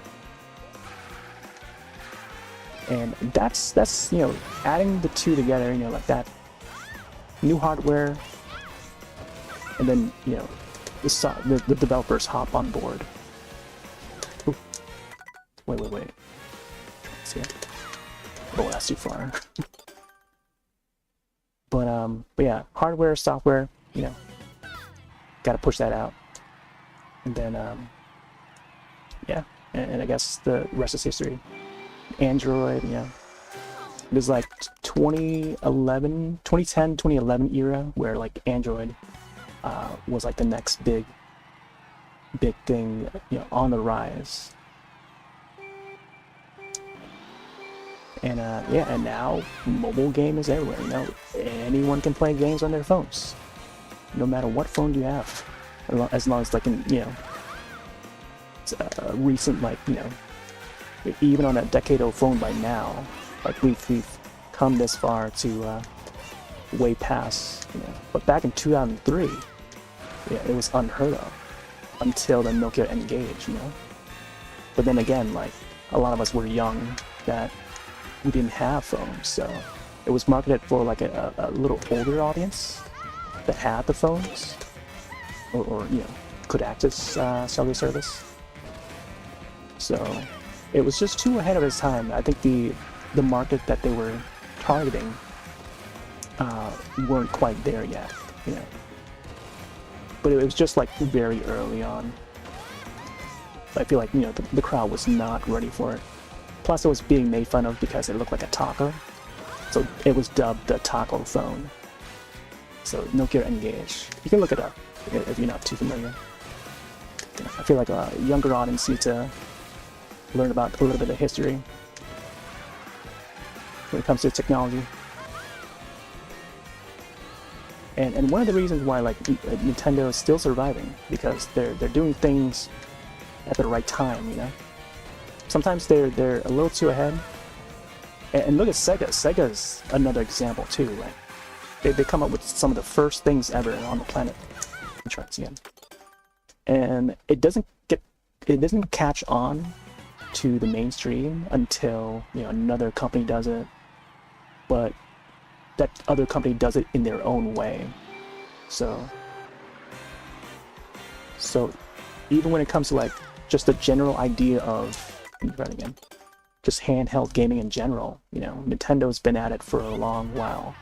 So when another company comes in to try and battle that and trying to compete, but then adding their own spin with cellular service, so you can use that as a phone, then yeah, you know, that's gonna be a bit tougher to do in that time, you know, early 2000s. Like that's a tough thing to do.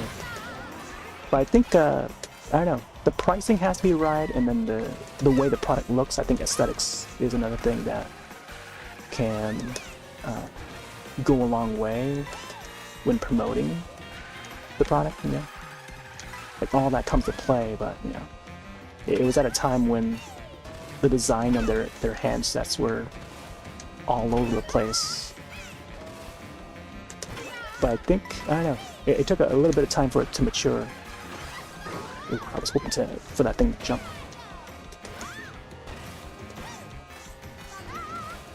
And plus on like, when you know, a small screen like that, it's, I don't know, I think it wasn't until like another like 5 or so years when phones were able to output to the TV with AV cables or RCA cables that they would include in the phones themselves. So like 2010, roughly around 2010, there's more talk on technology. Roughly around 2010 was when like Nokia would come up with like the N series and specifically the Nokia N900 would include a cable. Let me try this again. An AV cable or RCA cable that can output to the TV, because the device itself would have a feature where you can output to a TV. So TV out was a thing. Nokia N900, a product that came out in 2010, would have built-in FM radio, FM AM radio, I think it's just FM, and then TV output. Just a couple features, a lot more features built into that device. Lots of new features that were so ahead of this time.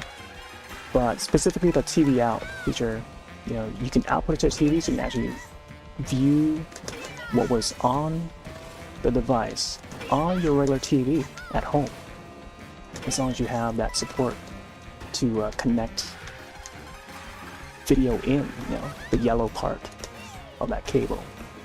There's a yellow, there's white and red, you know, for the audio. White and red would be the audio. And this is the composite cable. Composite, aka RCA cable. So devices like the N900 would have TV out, so you can actually operate the phone and you can see it. You can see it on the TV. So you can play a video that you recorded. Like you can capture a video, 5 megapixel camera. I think it records like HD video. So one of the early devices that would capture HD video, 720p, 30 frames, would be the max. And then you can play back that video on your TV using that cable, because it has a TV out feature. You know, that was something, you know, you don't have that on many other devices, you know. And this is 2010, you know. Like, we weren't getting into the wireless yet. This was a way to do it wired with a cable, outputting to the TV. And it had built-in speakers, you know? That device had stereo speakers at that. It wasn't mono, you know? Whereas most phones back then would have mono speakers. That device had stereo speakers, left and right, you know? So ahead of its time. And it had built-in Bluetooth. With Bluetooth, so many things would be possible. You can connect your keyboard, a Bluetooth keyboard, so you can type and program right on the device. You can connect your Bluetooth headsets. I forget which version of Bluetooth it was. I think it must have been like at least 3, like version 3.0. I think that was like the norm back then, 2010. But you can do so much with Bluetooth. And not only that, you can send files through Bluetooth. File sending through Bluetooth. Yeah. I think there weren't many other devices unless you were using like either Android or I guess the OS. It was the first party OS that was called Mamo. It was the first party Nokia OS. In-house built, and it was compatible with I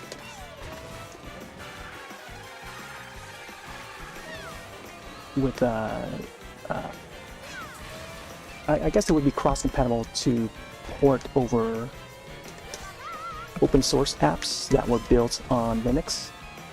So it's Linux based. And then so some of the Android, the entire Android OS, I think at the time it was either Froyo or Ice Cream Sandwich. I think it was Ice Cream Sandwich. That was like version 3.0 or something like that. That was ported over to the N900 first, like one of the first devices to have a port of that Android version. So you have to like multi-boot to that OS to test it out. But it was all community made, you know, it was ported from the community, the Mamo community. Which nowadays no longer in existence. It's kind of it's more of a dead platform now. But back in the day when that thing was still alive, man, it was so ahead of its time.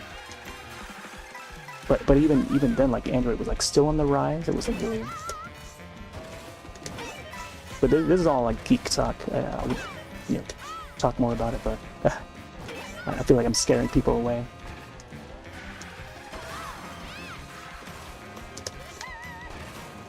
But yeah, they're like, you know, there would be like forums and stuff. Yeah, forums, message boards. This is back in the day. But being able to use Skype on that device and having a webcam built into that device, video conferences on your Nokia was a regular thing, you know.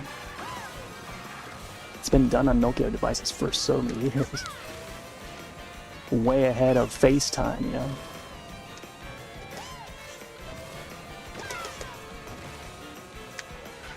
But yeah, Skyping with the video camera, like that was a whole thing. Oh, I see where they cut the corners now. I think it's where the oil cans are, the oil barrels.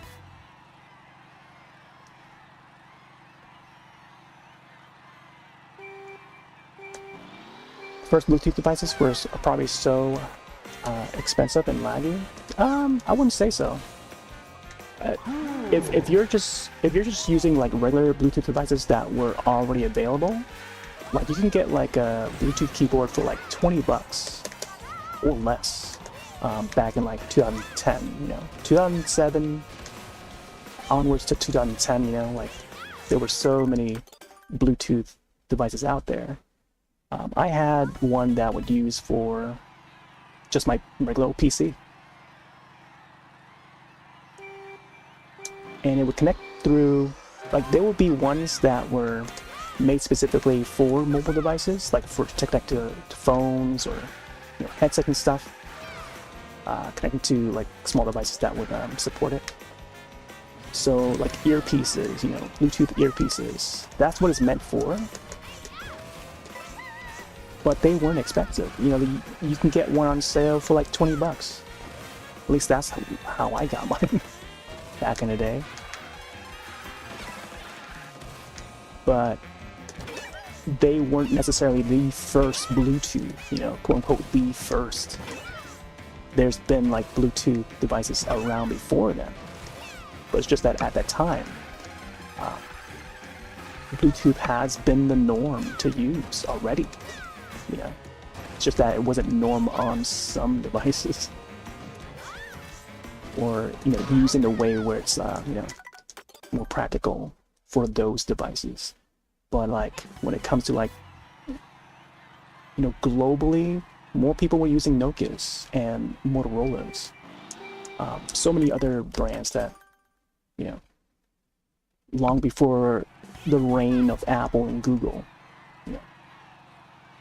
Ericsson was up there before Sony bought them,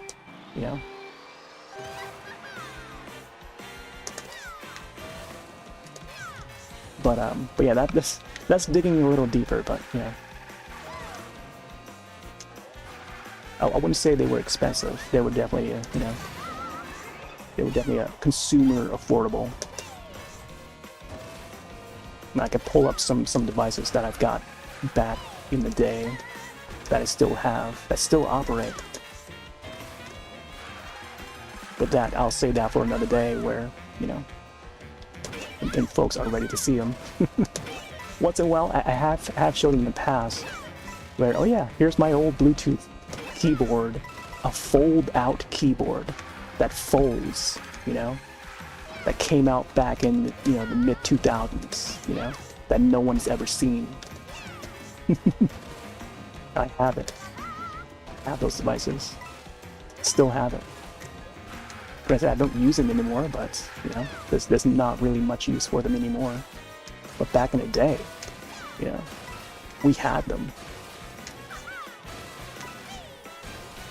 But that's like saying that, oh yeah, I can still use my GameCube keyboard controller that has once existed, for games like Phantasy Star Online with the GameCube, back when the GameCube was brand new. I can say that. Would people believe me? I don't know. But that was a thing,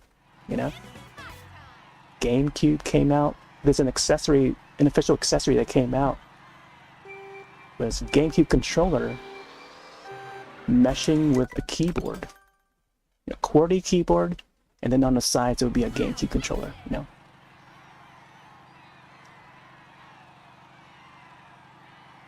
But speaking of which, I feel like they could come up with a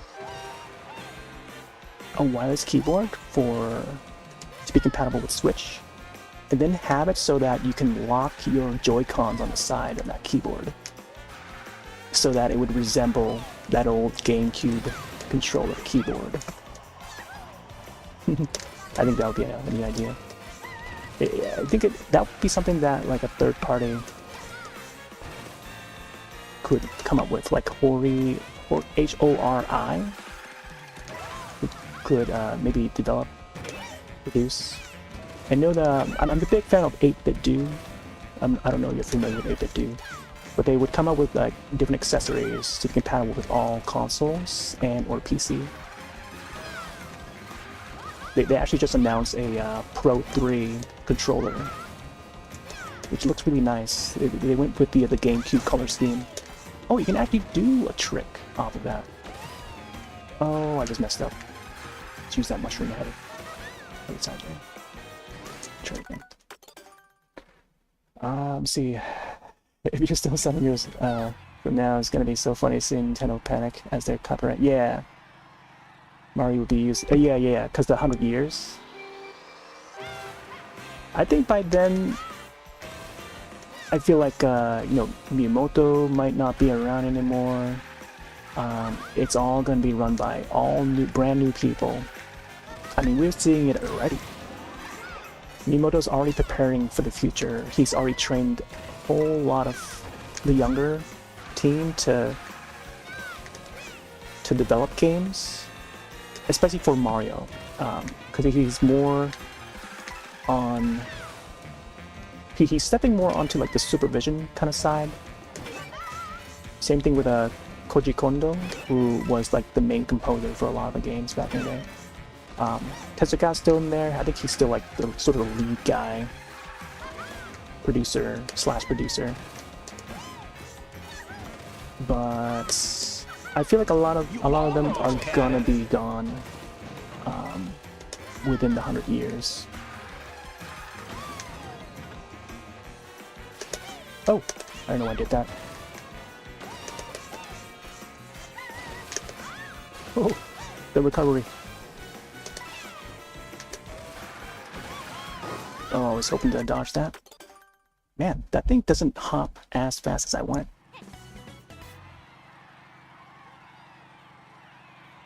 Yeah, he's almost 60, yep. Sakurai might still be around. I don't know about Sakurai though. I feel like a majority of the developers that we see now will be gone. Some have already gone already. Which is sad to think about. But I feel like the era of what we know of Nintendo now, I think they'll still survive, you know, seeing how they run their business. Especially when they hire, if they know to hire the right person, I'm sure they'll still be alive in 100 years. Oop, messed it up again. Wait, can I recover from this? Whereas, see, the thing is, like I like Nintendo, like how they operate. Well, maybe not so much nowadays, but like how that company is still surviving, you know, throughout for like a century, over a century. And then same thing with Nokia. Nokia's been around for over 150 years, even longer, 25 years longer than Nintendo. You know, back in the 19th century. Or 20th century? But back in like the 1800s, you know, these companies have been around. They've done like, they started out doing something different and then they would step into like the technology, entertainment, you know, field. And, you know, they're known for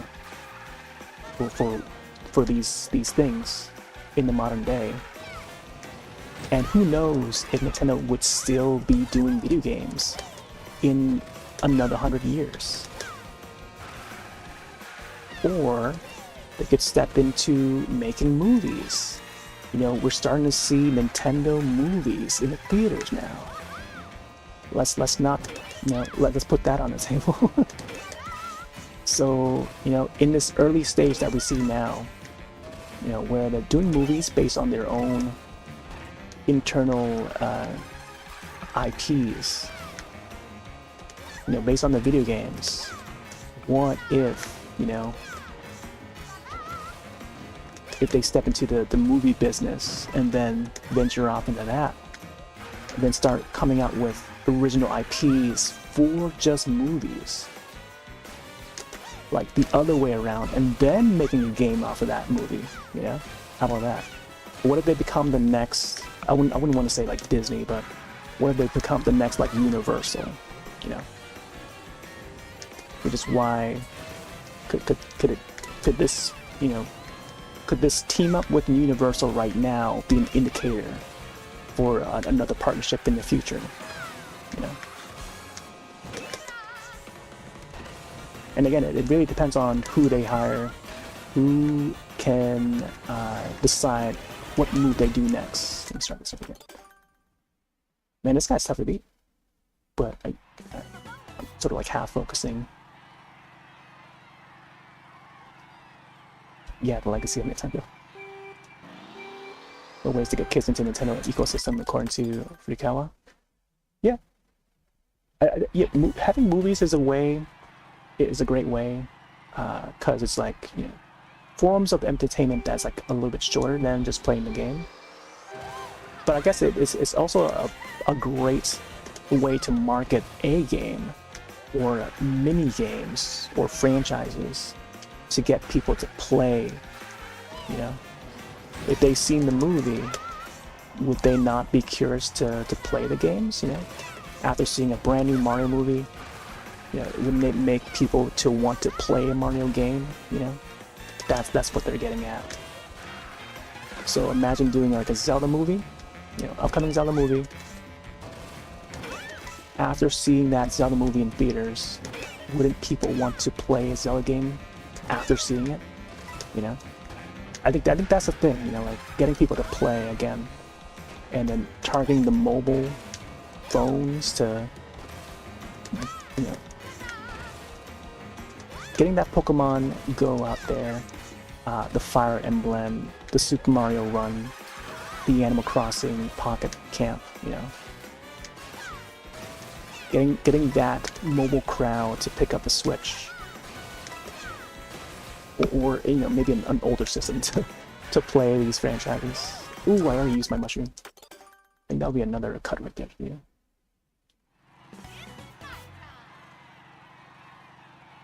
But yeah, I mean, they have their own strategy, and it seems to work well for them. Like, you know, that it's the Nintendo strategy.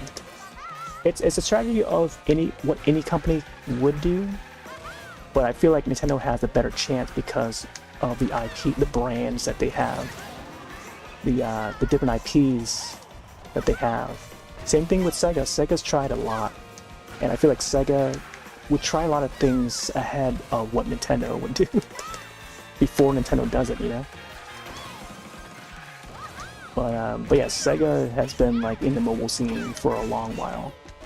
They've been doing arcade for a long while, you know, and they just do it themselves. Like Sega just do it themselves, and I guess Nintendo follows after.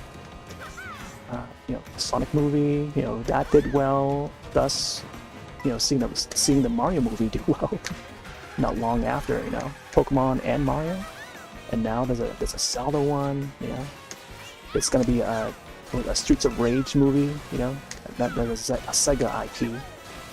What else? There's so much more Sega coming, you know, they're not gonna stop. Yeah, if Sega continues to do it, so could Nintendo, you know. The two companies that can do it. I guess Sony would still be part of it too, because they're making the Zelda movie. But, you know, it's just a Nintendo IP that's being done. And another thing is, like, there's another thing, oh my gosh. Go, ooh! I'm so close to beating that. Ooh.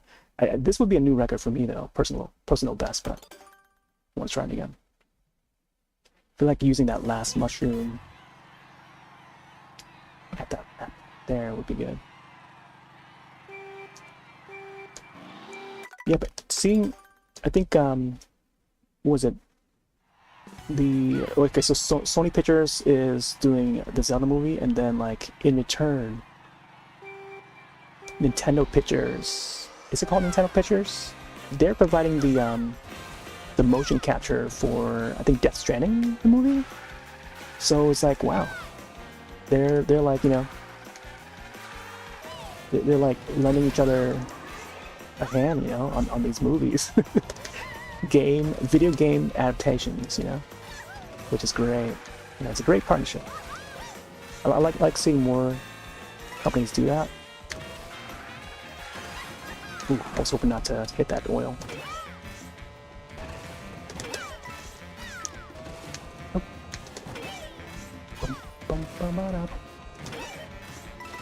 Oh, yeah, I'm feeling. So I gotta take the right side. Engage supremacy. Dan, are you still there? Oh my gosh, I feel embarrassed with Dan listening. Dan, I don't know how much you heard, but oh my gosh.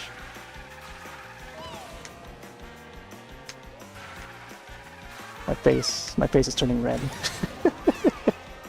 Dan heard all of that.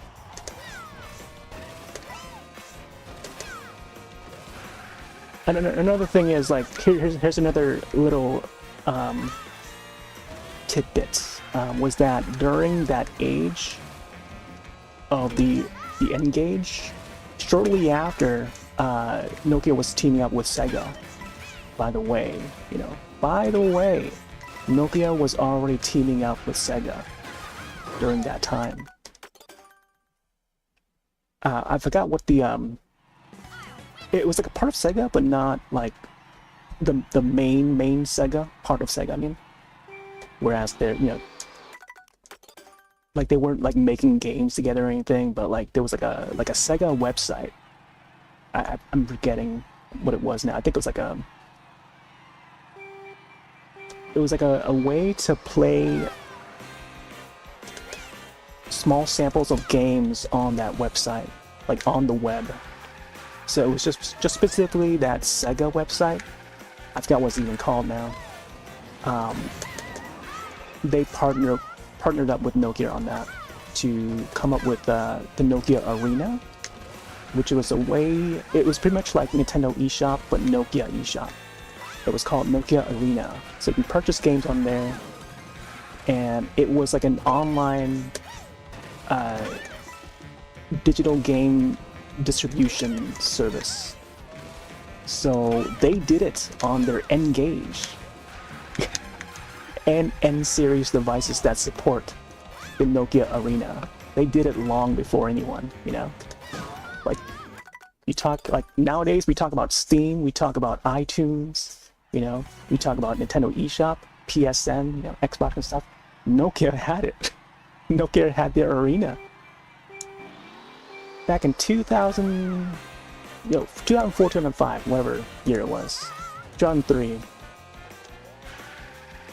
On that N-Gage, but I think more specifically the QD model is when you would have access to it, And then like, even by then it wasn't as a successful device, so they had to enable it for some of their other devices.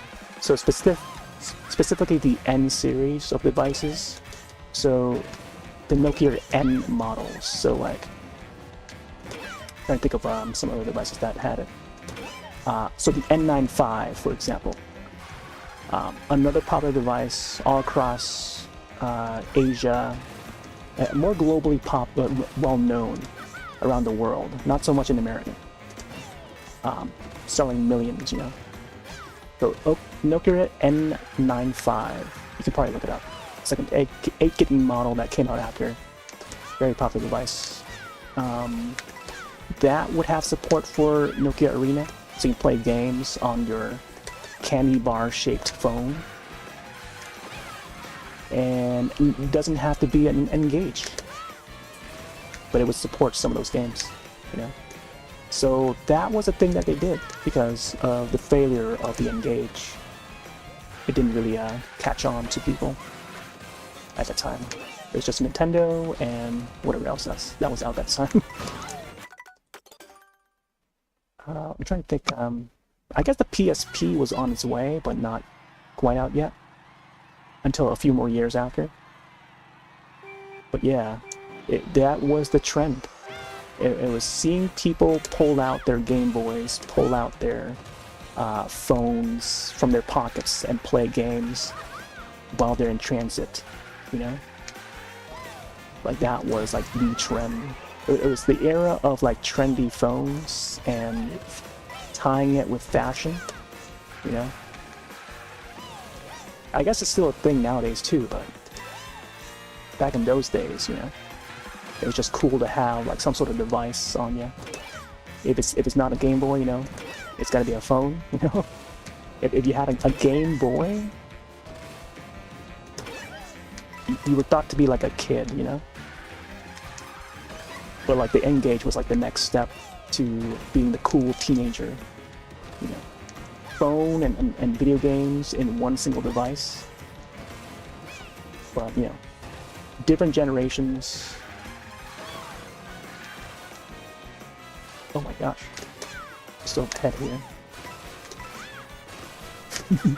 But yeah, I mean, I digress. I think I've already mentioned enough of that. That old device.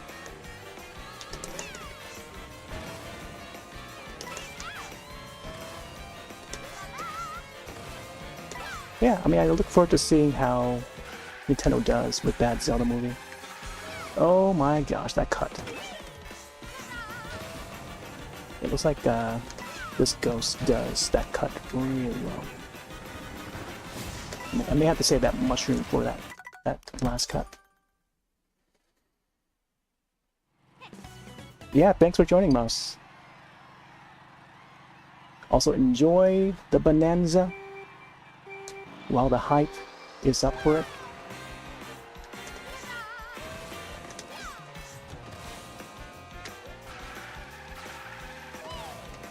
And hopefully I'll be able to play it too sometime next weekend.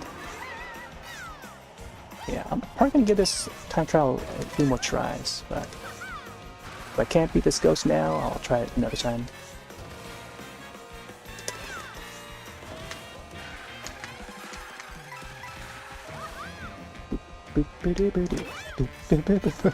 These kids don't want to hear gears like us. Oh boy. Oh man.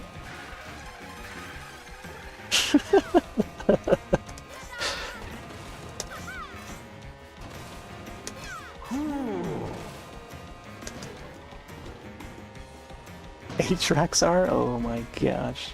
I don't think I was old enough to even be aware of the 8 tracks yet. When those were the thing.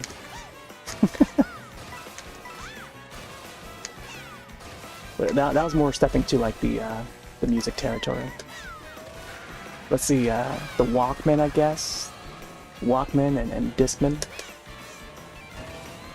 Oh my gosh! I mean, I guess I could vibe with that too. Cause back in my day, oh, I just missed it. I'm trying again. I mean, I could bring up my old Rio vaults that had MP3 CD support. As I raise up my glasses. Burnt CDs. Wait. MP3s burnt on a CD and then playing through that Rio vaults. I forgot what model it was. Like an SP something. Like either SP 250 or SP 350 or something like that. I don't know. But man, I'm trying to remember things that are way long gone now.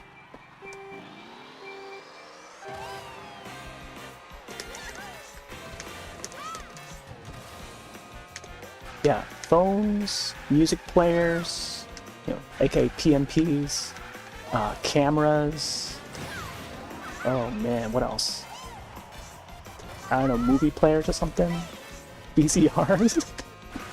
Old tech? Oh man. I feel like there's a lot less of it now when it comes to like, you know, media players in general. You know, they don't sell Blu-ray players in stores anymore. Let alone even Blu-ray. They're doing away with Blu-ray now, or for those retail stores. I mean, I don't want to get too into it, but man, rip those Blu-rays. Physical media's starting to become like a dead thing. It's all digital now. But I hear that some Walmarts in some locations are starting to get rid of their games. Like their games shelves are starting to disappear.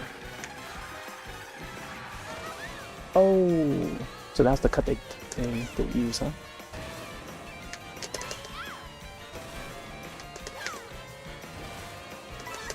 Here we go. This cut. Nice. I think we might get it.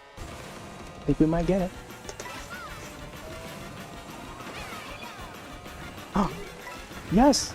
Whee! Oh, I could have done another trick there. You win! Flawless victory. Oh, look at that. Wow, milliseconds off. Look at that. Milliseconds ahead. There we go. We did it. We did it. Man, that was such a long rant. I didn't intend for that to go for that long, but man.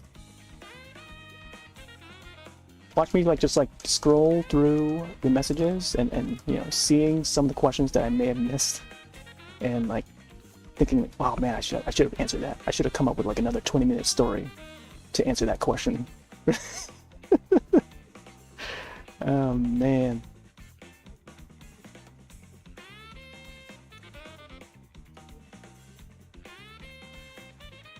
The game cast. Man, what system you got? What system you play on? No, I got Gamecast. Gamecast? You mean Dreamcast and GameCube? I said Gamecast, man. I can't afford it.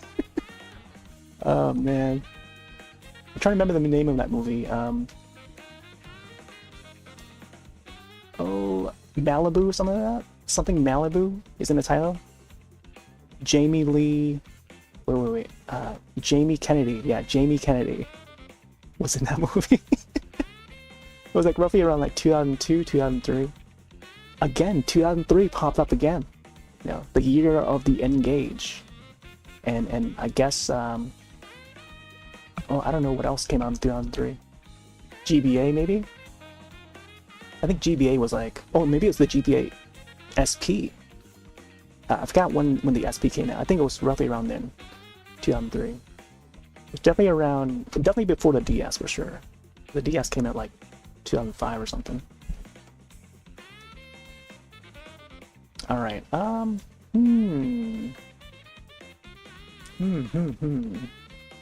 So it is 2:30. I feel I might want to call it here. Be back on this tomorrow, I think, for the ice cream area. So I'm gonna submit this, and we'll probably head back to title screen. But yeah, such a lengthy rant that I did not, even myself, I was not expecting. But yeah, sometimes that does happen. Yeah, let's get out of here. But thanks for the thanks for the bits earlier with the Gigantify sloth emote. I think that's the first ever emote that's been gigantified here. So thanks for that, Jess. But yeah, likewise, I'll be back on this tomorrow. We'll definitely roam around the Sky High Sunday for Ice Cream Day and Sunday. Sunday.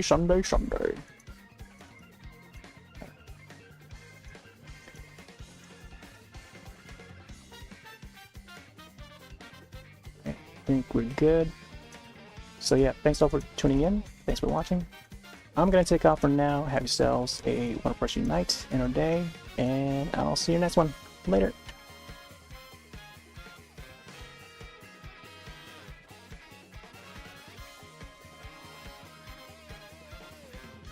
See you next time.